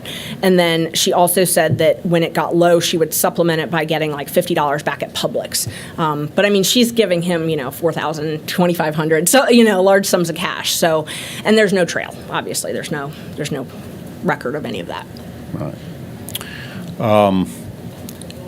In some of the documents you produced to us, there were a couple of IOLTA trust accounts. Mm-hmm. Those were Mr. Wade's accounts? Yes. Okay. So he had more than one trust account in his law firm? Yes, he did. And did you find any discrepancy or whether these funds were deposited there? Yes. And, so he testified because we asked him where he deposited the funds. And these are the funds where his paychecks basically from Fulton DA's office? Yes. Okay. At first, he deposited them to his joint IOLTA that he had with his law partners, and then he started depositing them to his when I say personal, just him IOLTA, an IOLTA that did not have anything to do with Mr. Bradley or Mr. Campbell. Do you think Mr. Bradley was aware that he was running the money through a separate account, I think it might have been part of the reason that they dissolved. that they broke up? Yes. Do you think his ex-wife knew that this money was being held in a trust account rather than previously it had been going through his home bank account? His ex-wife didn't have any idea. I mean, you could tell from the pleadings that he was even making this much money. He filed some interrogatories and some answers in that divorce case saying that he made a couple $1,000s a month. I mean, very, very minimal amounts. We knew he was making up to $35,000 a month under this contract. Right, and he has a lot of money parked in one of those IOLTAs that's not disclosed in the divorce. Okay. So that's, does it look like he was using his law firm trust account or his personal lawyer? IOLTA is a legal trust account, right? Yes. The interest from it goes to the state bar to help fund some Yes. indigent care or whatever, right? Yes. As much as I wish we could park money in our IOLTAs that was earned and not pay ourselves, we can't do that. So when you earn money, you can't leave it in your IOLTA. IOLTAs are for client money, so they're a lawyer trust account, and essentially what they are is like if you settle a divorce case, not a divorce case, I'm sorry, you settle a civil rights case or a Personal injury case. personal injury case, and you get $100,000, and 60 of that's the clients and 40 of it's the lawyers. It has to go into your IOLTA. It sits there until you clear the case out. You finalize the case, you send a settlement letter, you get the amount, and you have to put it in your actual business account, and then the client gets their check for their part. So IOLTAs are very highly regulated by the state bar. They can't commingle funds. It can't be earned money. It's got to be money that's not earned. And the interest does go to the state bar, but once you earn the money, you have to pay it. You have to have it in your account because you have to claim it on your taxes. Right. I mean, lawyers wish that they could keep money in IOLTAs and not have to pay taxes on it until it was a year that All right. So Financially, sometimes they wanted to. attorneys may take a retainer up Yes. front and bill against that retainer. Say, you might do that on some of your criminal cases. So, Yes. I'm going to take $25,000, I'm going to put it in my trust, and then I'll submit an itemized statement and pay myself as I earn the money. That's exactly what they do with retainers that are refundable. So they would ask, $10,000 retainer, and then if this month I billed $1,500, I send you a bill, and then I take the $1,500 and I transfer it to my business account. Okay. As soon as it's earned, you have to transfer it. So these funds, if they in fact came from the contract with Fulton County, should have probably never been put in a trust account at all because they were already earned after he had done the work, and within some amount of time after that he sent the bill and he got paid for work that had already been done. I mean, if they were put in a trust account, they would need to be transferred quickly. Is that the kind of I don't do that, but ethical violation that can get you disbarred? they highly regulate the IOLTAs, highly regulate. I mean, the state bar, like there's a list of places that we can do banking because they're regulated by the state bar. I have to go in person for most of my IOLTA transfers. They're not something that I can do like online banking. I mean, it's a pain. Okay. But yeah, so they're highly regulated, and we know these were deposited in his IOLTAs because the back of the checks for Fulton County show where they were deposited. And have you asked him about this? Has he given any explanation for why he ran this money through a trust account, or is it still in there? We don't. I mean, the last I knew, he didn't give any explanation. I mean, he just said that he pays for everything through his business, and then he basically just said his accountant figures it all out. Okay. I know you have a court appearance this afternoon. You've been Yes. very patient with us. I'm going to give Senator Harold Jones an opportunity to ask a few questions. Under our rules, we do allow at least one member of the minority party to participate. And Senator Jones, you're not time limited. If you, when the buzzer hits and you've got to go to court, you Okay. tell us, but I feel like we got at least 15, 20 Oh, minutes you or definitely whatever. do, and I'm happy to answer any questions you have. My court's at 115 in Fulton County, so, if I get in trouble, if you can call the judge, then I'm fine. Number 9. You got it. I just wanted to go back to the issue about the conflict, because I think that's kind of what brought us all here to some extent. On one issue, in your brief, the most recent one that you filed, The second one? right, Okay. on page 21 of that, you went ahead and acknowledged that the aspect about him not signing, I believe, or being duly authorized to be a prosecutor, that's already been handled in one court, but you're still bringing that issue back up. But it has been decided in the negative. In one court, of course, you are still bringing that issue back up. Yeah, so you're talking about the oath? Right. The oath issue. Yeah, so Manny Aurora was working on this issue early on, and he filed a motion about the oath.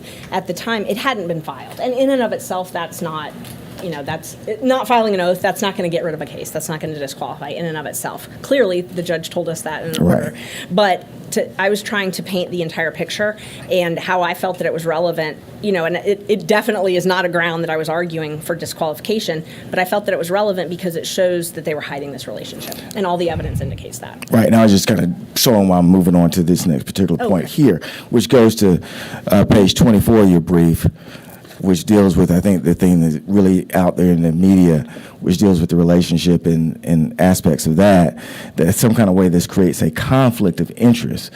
And, of course, the judge is going to rule on that, but I still think it's important to kind of go through it. And you cite the case of Whitworth versus State. What in that case actually applies to this particular case? I don't know if I'm looking, you said it was the last one that I filed? Yeah. So February 9th, Yes, page 24. page 24, you said Woodward? Whitworth. I don't see Whitward. At the bottom, Georgia courts have developed their own standard for disqualification of prosecutors. That's not my page 24. You must be looking at a different, the one that was filed February 9th at 3:47? Ms. Berger, we can't hear you. I'm so sorry. I'm Just so pull sorry. the microphone Yeah, just of a little bit course. closer to you. Yes, I want to make sure I'm following the same one. You're talking about the defendant supplemental reply that was filed on February 9th at 3:47? No, let's go back. Okay. Let's use your first one. Okay. Okay. Okay. Yeah. One that's a little bit more. Okay. So that one there on the Whitworth case. Tell me how that actually impacts this particular case. Which page are you referring to? Page 24. Page 24, okay.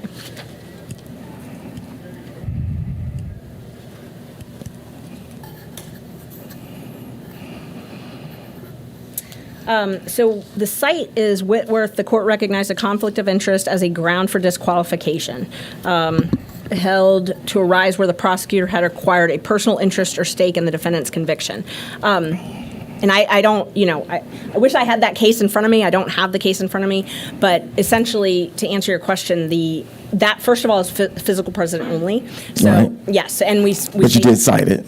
and said Right. that it's physical Yeah. precedent only. And you're using that as the basis, really, to say it's a conflict. There's no other case law that you actually use in this particular brief to say it's a conflict other than Whitworth and also amusement sales, which deals with contingency fee. Right. And so in Whitworth, and I have the case if you want to go through it, it actually talks about that there's ways of citing the conflict. Right. Number one would be if he had or prosecutor had actually spoken to the defendant. Has that taken place? No. Okay. Second, has he represented the defendant? No, he hasn't. There was a motion early on. I didn't even bring this up here, and I don't think we talked about it in the brief, but there was a motion early on because Mr. Campbell, who's Mr. Wade's law partner, actually sent a mailer out to my client and all of the other remember defendants. that. Yeah. So I don't think anybody called based on that, but they did advertise to them saying, call us to represent you. And then they came with the third, which says there has to be a personal stake in the defendant's conviction. Right. So is that what you're relying on there, that there's a personal stake in his conviction? No, in the prosecution also. So, and in that case, that's physical presence only, and I don't remember the specific facts of that case, but it's not just a conviction. And obviously, the state wants it to be just a conviction, and we argued this extensively over 3 hours, I think, in front of the court, but it's also a personal stake in the prosecution, and that was an amusement. Prosecution, in that case, that was a contingency fee case. So That's that was correct. completely different. Yeah. And so in amusement, it was a contingency fee case. So they had a personal stake, actually really in the conviction, because they only received the contingency fee when the conviction happened. Right. So what you're really saying is that they had a personal stake and just bringing the case, because he can't have there's no personal stake in the conviction similar to amusement, correct? Well, so amusement's a little bit different because there is no conviction in a forfeiture action. Correct, but they're going to get money if they win. Right, but there's no conviction. But they're going to get money if they win. That's the key. They get money if they keep the forfeiture. So it's where that was a forfeiture case. I think that was like game slots. That's correct. Yes. But they get money if they win. Right. But that's the only way they get money. Yes. They don't get money for bringing it. So I just wanted to make sure it was clear. Right. That was not conviction because you can't have a conviction. But they only get money if they're the victor. He's receiving his funds. Mr. Wade is receiving his funds because he's billing because the case is going on, correct? Oh, yes. Not because he wins a case. No, he can lose the case and still Absolutely. Make a ton of money off of it. So what you're saying is the actual conflict is just bringing it. No, the actual conflict is, that's a long answer. The actual conflict is lying on your disclosures about how much money I'm talking as far as this issue is concerned right here. When you use the with worth, you use amusement sales, and they say that there has to be an actual conflict. And amusement sales, and let's go back to Whitworth if we can, because in Whitworth, the person was actually told, the prosecutor was actually told by another prosecutor that they want the case to actually resolve in a conviction. Because what had happened was the defense attorney came to the prosecutor and said, we would like to plead. And the prosecutor basically said no. He went and got advice from somebody, and that prosecutor said, we would like this case to resolve in a conviction. Right.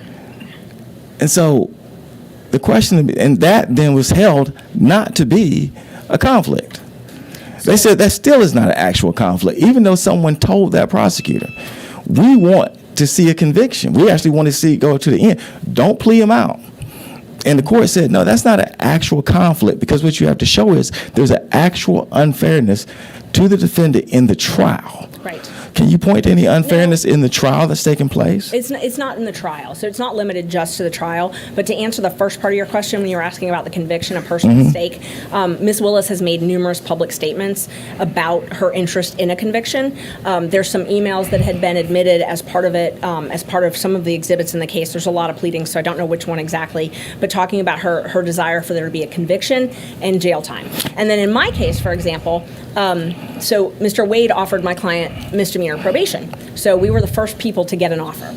And we said no, we wanted a dismissal because he was not guilty. And that did not happen. So obviously there's an interest in him being convicted of something, because when the plea offer was for him to pay a $5,000 fine and have a misdemeanor. So in reality, because you said that he wanted to extend the case out, he was actually trying to end your client's case. With a $5,000. But it was going to end. It It would would. be no more billing on that case, because earlier you Just said, mine.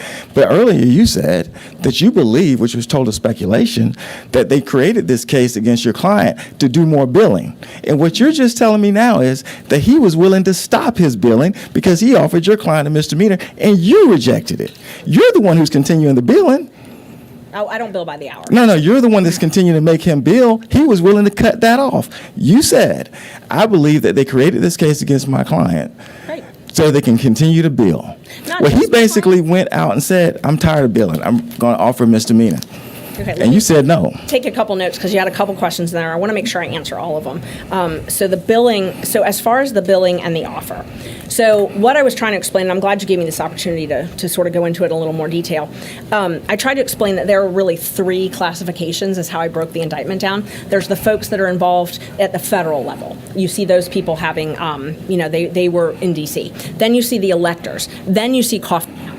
these cases could have been Ms. handled. Merchant, we can't even hear you hardly. Oh, I'm up so here. sorry. Just pull I it didn't- up right sorry. to you.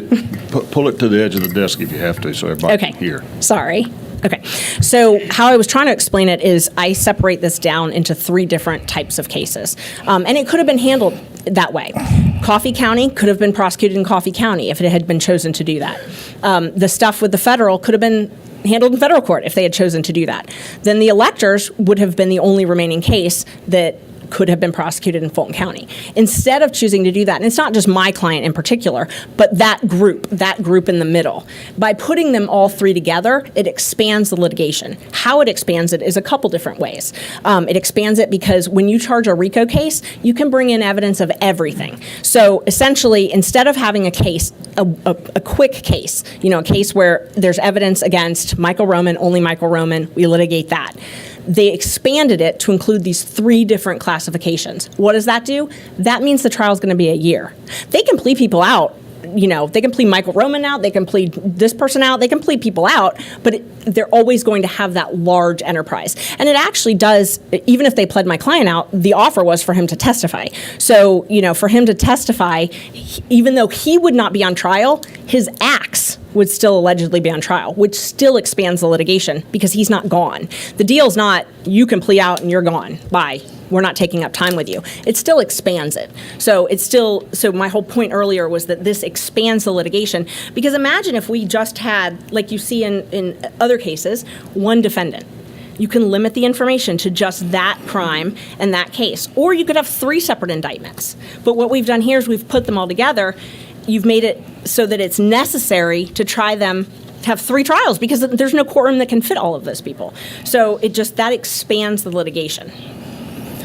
So in the case that you cited, physical or not, Which one? Whitworth? Whitworth, it says specifically that when the prosecutor goes up, Morgan, who is the person who's not supposed to, who's talking to him, who's the prosecutor, Hobbs informs Morgan, who is the prosecutor, that he anticipated a successful criminal prosecution, but that any decision regarding Whitworth's proposal to Morgan was Morgan's to make. Morgan decided to continue to go forward. And they said that was not a conflict, that was the prosecutor's decision to make. And you're saying, this is the case you cite, well, in your case, they actually came to you and said, we're willing to give you a plea. And you said no, which is perfectly fine. But then you say, well, they want to extend prosecution on my client. They were willing to cut it off. And so therefore, the case that you cite is totally opposite than the situation that you're dealing with. How would you say that you have a conflict in this case? Based on this case, just based on this case. That was your first case that you cited in your brief. I don't think it was actually the first case, but The first was actually a federal case, but the first Georgia case you cited was Whitworth on this particular issue. Right, on this particular issue. Correct. And again, I don't have Whitworth in front of me, and there's a lot of different facts about these cases. I would be happy to review it and let you know.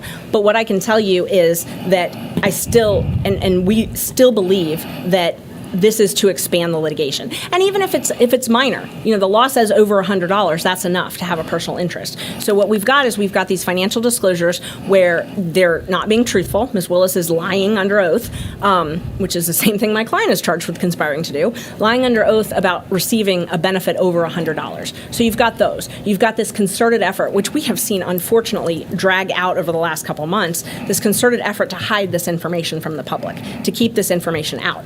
I think that it is very reasonable for a court to think that that is a conflict of interest. And whether or not it's a stake in the conviction, a stake in the prosecution, we definitely have seen a stake in the prosecution. And Whitworth, the problem with Whitworth, and this is... Who actually brings the case? The district attorney. Well, how do they get the case? Well, we know a lot more now because of the book Find Me the Votes. So we know a lot more than we normally would know. So, and that's one of the things that I talk about in my motion. In this case, it was actually Nathan Waite. So he's the one that he presented most of the witnesses, How was your client charged? How are these clients charged?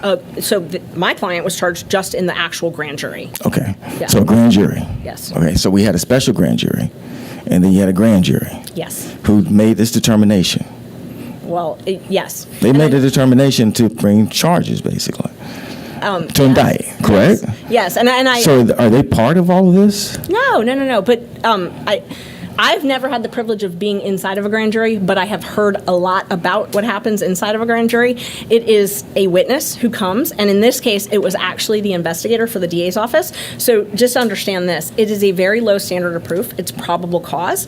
I have had clients who were dead indicted. I actually had a lawyer that I worked with at the public defender that was indicted along with his client because the DA presented an indictment that actually had the lawyer's name on it by accident, and the grand jury indicted him. So you're saying the grand jury has flaws?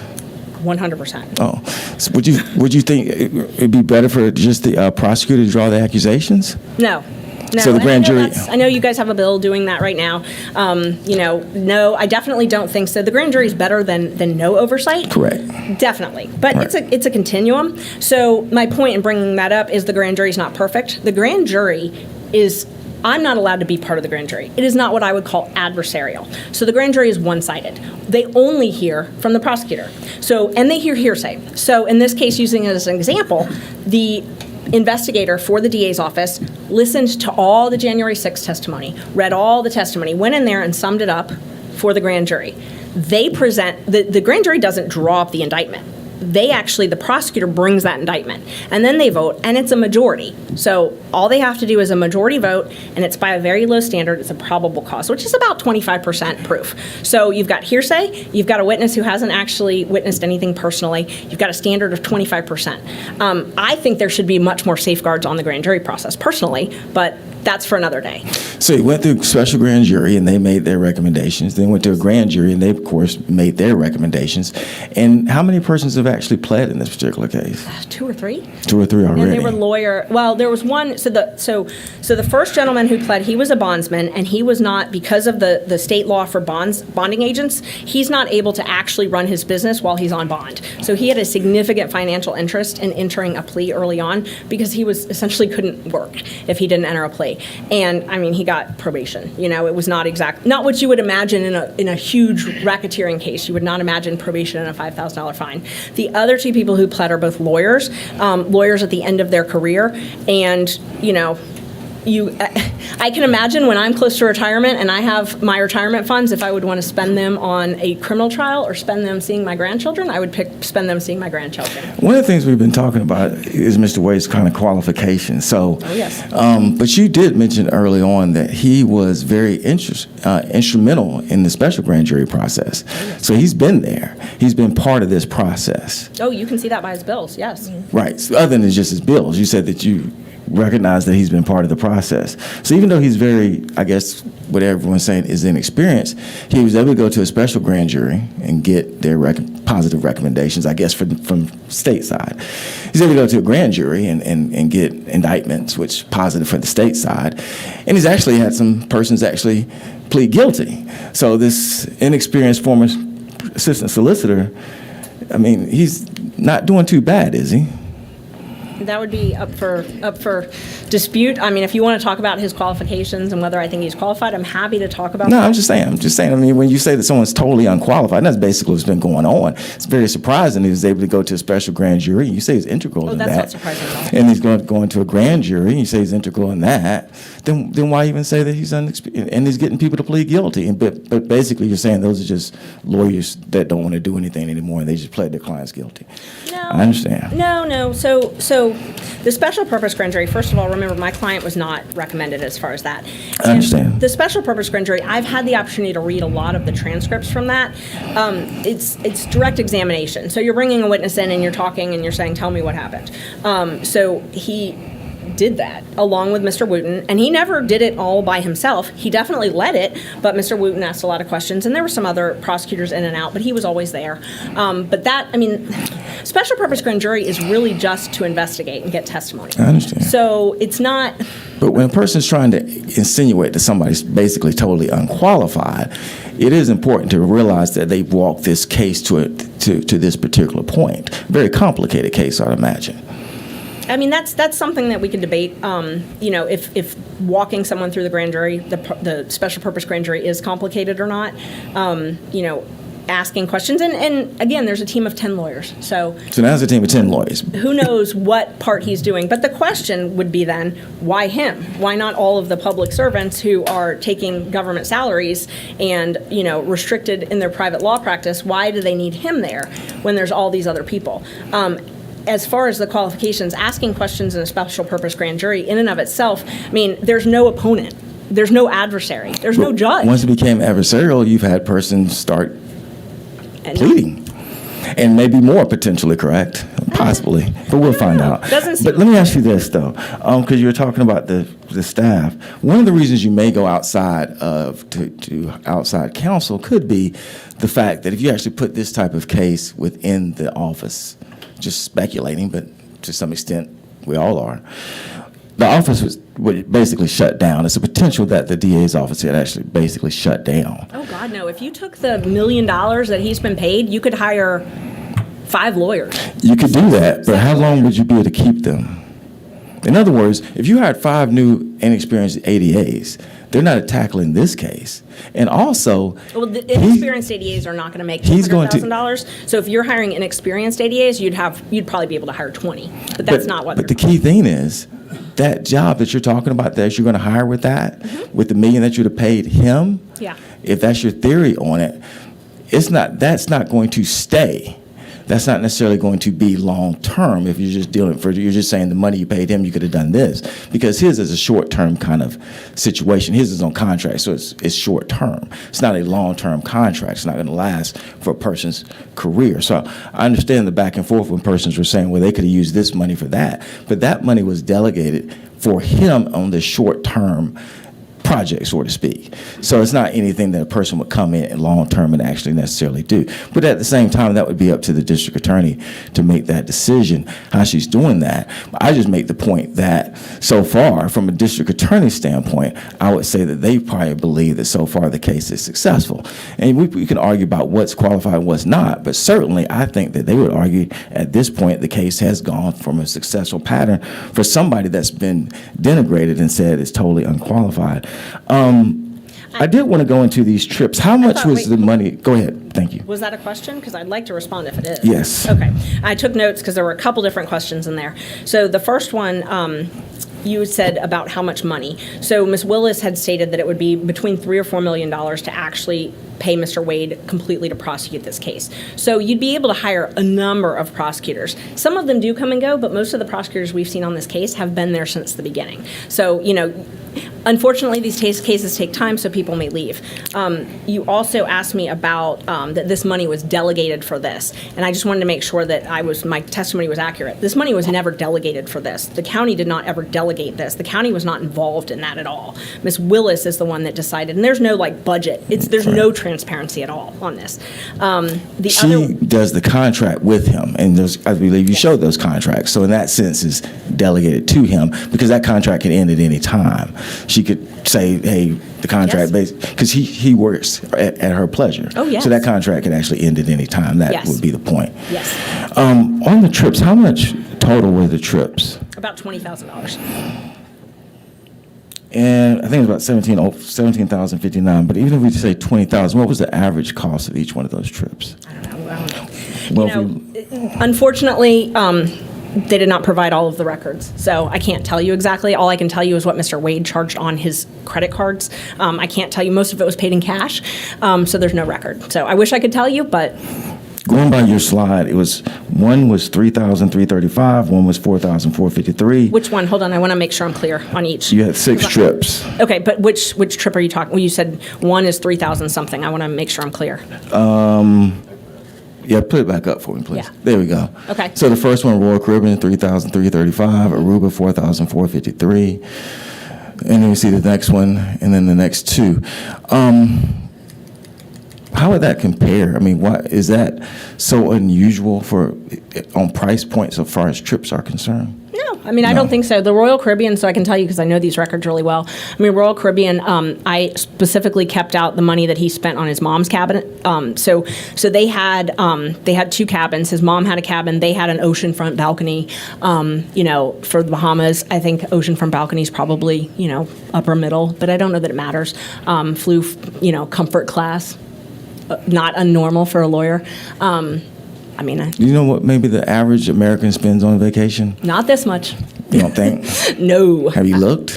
Huh? No, I haven't, but I would imagine most of the Fulton County taxpayers would love to go on any of these trips. Well, you know, if you, since you speculate a lot, I could speculate and say that you did look, and that's why you didn't put it in your brief. I did Because not. Forbes actually says that the average is about $3,700 that a person spends on a vacation. For a single person or a family? Family of four. Well, Okay. at that time, they were taking 2 and 3 at the time. That makes so sense. That makes, that's about no, normal. hold on. I want to make sure that's clear. You said they were taking 2 or 3 at a time.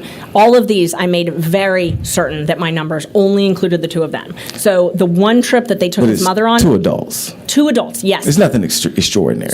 So you said $3,700 for a family of 4. That Right. does not surprise me. For families that can afford to go on vacations, does not surprise me. So it's basically what the average American would do.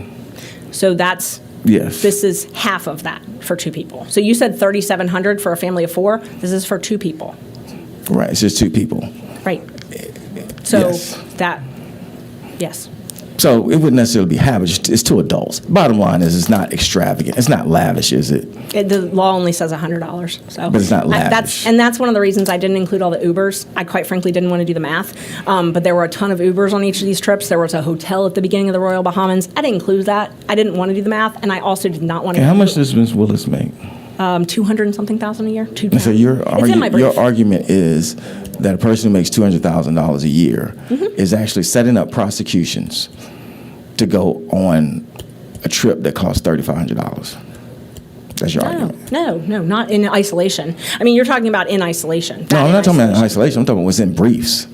I don't know what else you may be speculating about. I'm just talking about what's in briefs that says this is the benefit that she got. And all I'm saying is that I got a person who's making $200,000, and the benefit that you're putting in, but the benefit in the briefs is I go on a trip with $3,300, 44. Get up all these prosecutions to go on a 3-day cruise for $3,300. I mean, that's your argument. If that's your argument, that's your argument. That's not. That's in the brief. That's not our argument. So we did What else argue is for in the about brief? 3 hours. What else is in the brief? What else is in the brief? Yes. A lot of facts, a lot of law. No, as far as actual financial benefit. So the financial benefit that I put in the brief was what I could prove. I did not want to have any, as you call it, speculation. I did not want to speculate about anything else. So I did not know if Mr. Wade paid for an Uber that Miss Willis was literally sitting in at the same time. You can kind of assume, because it's from the airport to the hotel, but I did not want to speculate to that. So I didn't include those in the numbers. So the hard numbers in here are all of these numbers that are That's on what's in trips. the brief. Yes, the ones Right. that I actually had hard numbers that I knew that she had. Yes, that's in the brief. In our business, we deal with proof, and so that's the proof that we Exactly. have. That's what I that did. person Yes. is doing all of this for that. Right. Okay. Oh, yeah. I And understand. so what I included was what I had the actual hard proof of. And then some of it's attached to the brief. Some of it I got by subpoena. So some of it is actually exhibits that were admitted. I think I submitted to you all the certified business records from a couple different travel agencies. Those are actually admitted. And there were a lot of other receipts that I had that I did not know for sure if they were joined. And so I didn't include those. And I haven't And talked you about it shouldn't, today. correct? Exactly. That's correct. I 100% agree. So this is what we're dealing with. Yes, you're dealing with the stuff Okay. that's hard proof. Correct. That.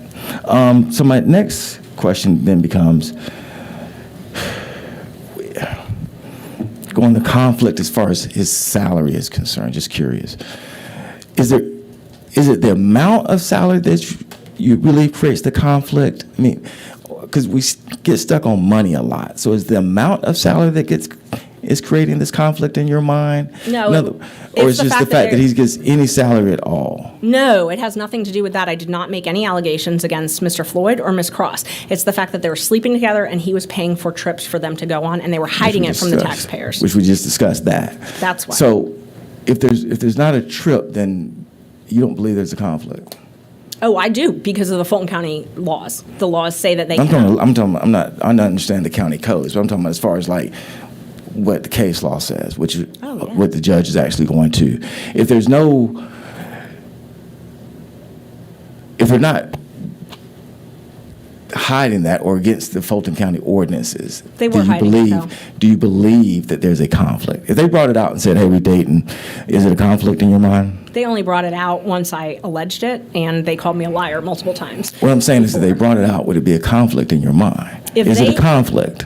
Here in a And what would be the conflict? So in a perfect world, what you're asking is if Ms. Willis had gone to the Board of County Commissioners and said, I'm having an affair with this man, but he is brilliant and he would be an amazing prosecutor on this election interference case. Can I have an appropriations of $3 million and I will get it done? And she had said, and I'm going to go on vacations with him and we're going to date and we're actually going to go home to the safe house that Fulton County is paying for and he's going to be here for 4 hours at night. If she had said all that and they had given what they gave in Exhibit J, knowing that, Exhibit J, we wouldn't be here.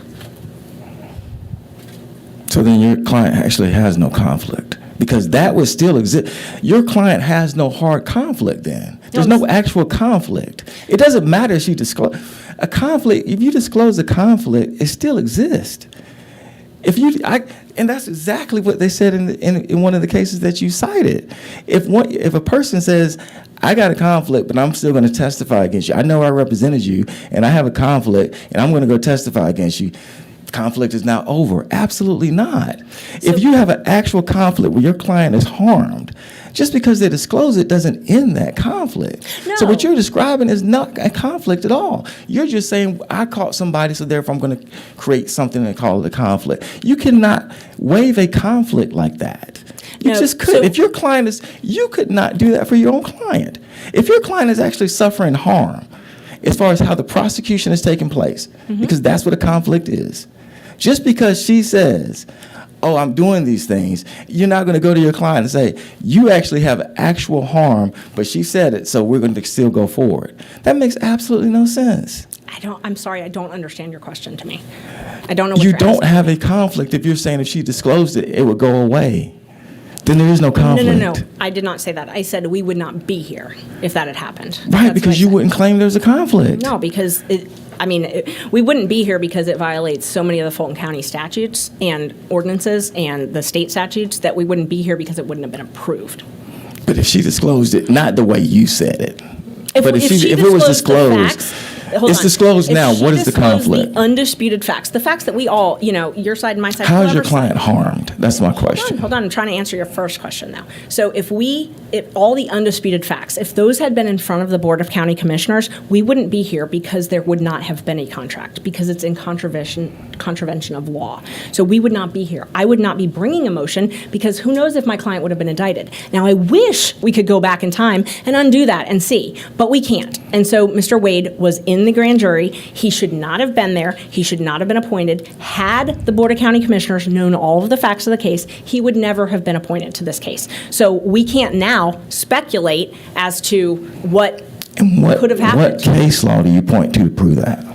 Oh, the statutes. No, it's not a statute. Not Fulton County statute. I'm asking for Georgia Court of Appeals, Georgia Supreme Court. Is there any case that says that? And there's not. No, and it's really not surprising, honestly, because can you imagine this happening? I mean, honestly, happens. In December, would you have imagined this happening? I think most people wouldn't All have. sorts of conflicts are taken up by the Court of Appeals. I and can Supreme tell Court. you, I have found some cases in other jurisdictions, but I have never found a case in Georgia where, and mind you, this only happens in Fulton County. So we're talking about Fulton County cases where there would be a special prosecutor appointed, because it's the only place that this happens. So otherwise, maybe the AG. So you're talking about a prosecutor sleeping with the person that she is appointing to do this work, paying exorbitant amount of money, not getting county approval, not filing. Is she paying him, or is he earning the money because he's actually billing hours because he's prosecuting the case? I don't. He's I wasn't billing there. hours because he's prosecuting the case, correct?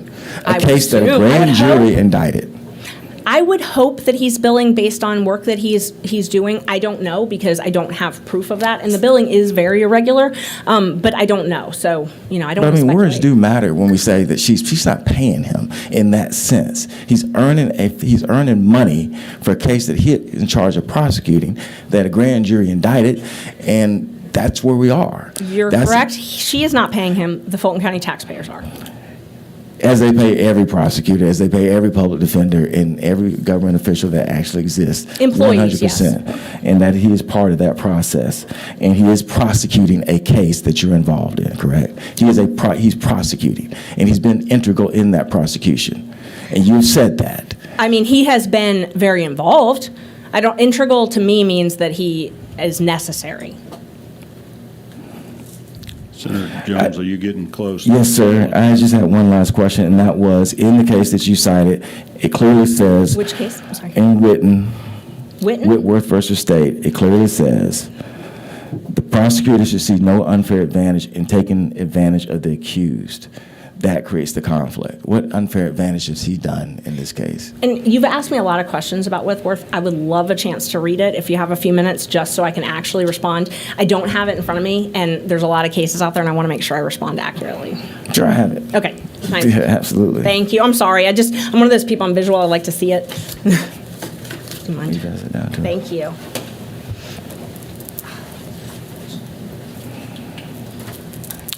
While she's looking at this, we're going to wrap up here in a few minutes. I wanted to let the public know how you can get information to us. Each senator on the committee has a separate email address for committee business, and it's simply the last name of the senator. In my case, it would be calcer.inv@senate.ga.gov. INV, obviously, for Investigative Committee. So each senator, their last name, .inv@senate.ga.gov. And David Cook is sitting over here in the corner as the Secretary of the Senate. He is going to be the safekeeper of any documents or evidence that we accumulate. His email address for this purpose will be cook.inv@senate.ga.gov. I've had a number of citizens that have reached out and wanted to provide information or be heard or testify possibly in front of this committee. And we are encouraging anybody that has input or information that might be helpful to us to provide it to a committee member, ideally to cook.inv@senate.ga.gov, because Secretary Cook will provide it to all committee members. We don't have a next meeting scheduled yet, but it will be no more than a couple of weeks away. Ms. Merchant, you may not be able to have completed your testimony today, and we may have to call you back for additional questioning after today, but I'm not rushing you. Take your time, read that. Can it not be the first week of April? Yeah. Cobb County spring break, please. That'd be fine. Thank you. Okay, yeah, no, I'm so glad. So this is Morgan. When you said Morgan, it should have, J-Tom, it should have struck with me. I remember this now. So this case, so J-Tom was actually the district attorney when he first took this case, and he was not. Don't talk, wait. Oh, I'm sorry, I forgot the microphone. I'm not good at that, sorry. He took employment later on. So the employment, so it's different than our case because he took employment later on. He wasn't actually paid hourly. He was a member of Prosecuting Attorneys Council. And I'm glad you brought that up because that was one thing that I didn't really go into earlier. The other way that counsel is usually appointed in these cases is the Prosecuting Attorneys Council actually appoints it. And that's what happened in that case. But they sometimes will pay an hourly rate if it's something that is needed. But in that case, he was actually the district attorney in another county. And that's what I've experienced before. So the 2 times I've had special counsel, it's been because it's somebody from outside in another jurisdiction that's brought in. So that's what happened in this case. But then he took a job later. The other big difference with that case, and this came up in our oral arguments with the judge, that's a post-conviction case. The standard of review is very different post-trial than it is pre-trial. We're in a pre-trial posture. And we talked about that because the judge asked us a similar question about how to distinguish that. That's the big issue, and the judge pointed that out. That is post-trial. Post-trial, we have harmless error review. it's not a great review. So, it's just like ineffective assistance of counsel. If you stop the harm before it happens, it's a different review than if you fix the harm after it's already done. It's really hard to overturn a conviction once the conviction happens, and that's what you have there. But in this case, they never got to the harmless error because they said that no conflict existed. I understand what you're talking about by the harmless error, but they never discussed that because no conflict existed. And you're right, it is post-conviction, but bottom line is you really did not address the aspects that I was talking about when they say is a conflict, and it's not me putting this case in talking about a conflict. It was the case that you guys actually did cite. With that, Mr. Chair, I yield. Well, can I at least answer that question? Sure you can. We definitely cite it because we have, both myself and my husband have a very strong policy of citing everything. We don't hide cases. So if there's something that's adverse to our position, we're going to cite it and we're going to explain it. We don't hide behind it. So we cite adverse authority all the time. Adverse authority, but that's fine. The oral arguments that we did, that was how the oral arguments started. So. All right, so that line of question deals specifically with the legal principles involved in your motion to disqualify. As I understand it, you're not really claiming a conflict of interest between defendants, et cetera. It's the conduct of the prosecutor. Yes. That Yeah, there's is no improper conflict. Conduct. Yeah, we're not talking about the conflict between defendants. We're talking about the fact that the DA's office failed to follow state law and get an approval, failed to follow county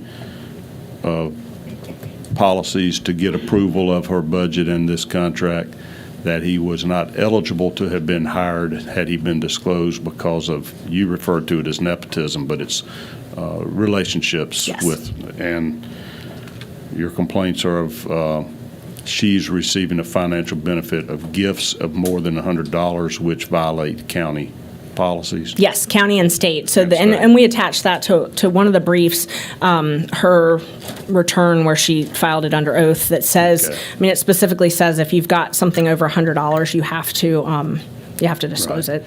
And Here it then- is. It's so it's called the Fulton County Income and Financial Disclosure Report, and that says, and it says pursuant to Section 2-79 of the Fulton County Code of Ethics, that anytime you've got each gift or favor from a single prohibited source in the aggregate amount of $100 or more. And then it says, for purposes of this section, gift and favors means anything of value given by or received from a prohibited source. Prohibited source means any person, business, or entity that the involved officer, so Ms. Willis, knows or should know is seeking official action or is seeking to do or doing business with the county. So obviously that would apply. Okay.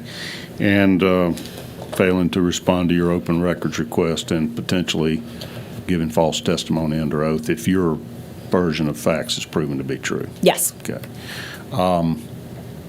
Keep us posted. I guess we'll keep reading the press as to how your case progresses, I guess there. I'm troubled about this Find the Votes book. Are you saying that the prosecutor has been discussing an ongoing prosecution and her prosecutorial strategy and indictment strategy to authors of a book during the course of the prosecution? Yes. And yes. that book has now come out? It is. It's. And I don't think I brought it with me. No, I have a copy. We admitted a copy at the hearing. No, it's out there. It was published. Is that a violation of ethical obligations in some way to be publicly discussing, just like the public statements you made about the guilt of a defendant, et cetera? Yes, definitely. And we alleged that and argued that as far as forensic misconduct. It's very surprising, shocking, and I don't know that there's a ton of cases on it. But that book, also, we talked about it somewhat in our hearing because it goes into a lot of details about the financial troubles that Ms. Willis had prior to becoming DA. And so, it talks about that a lot. Okay. Is she getting a financial benefit from that book? I don't know. Is she getting a royalty or payment for having been a contributor to it? I have no idea. Okay. But I know her dad testified that he was interviewed for it. He came to the district attorney's office and was interviewed for it as well. And I think that was when her dad first learned that she had dated Mr. Wade, I think. But I may be wrong. Or maybe that's the first time they met, something like that. All right. Well, thank you for your willingness to testify before us, and the documents you provided. We'll need some time to analyze and review those. And again, all committee members have access to those. At David Cook's office, he's got them literally locked up in a room.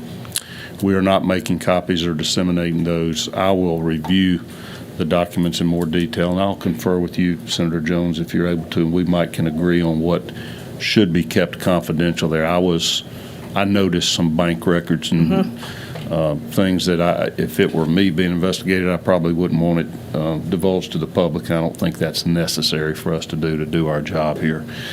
I do appreciate everybody's attendance, and thank you all for making time to be here on our committee day. We'll keep you posted further meetings. The meeting is adjourned.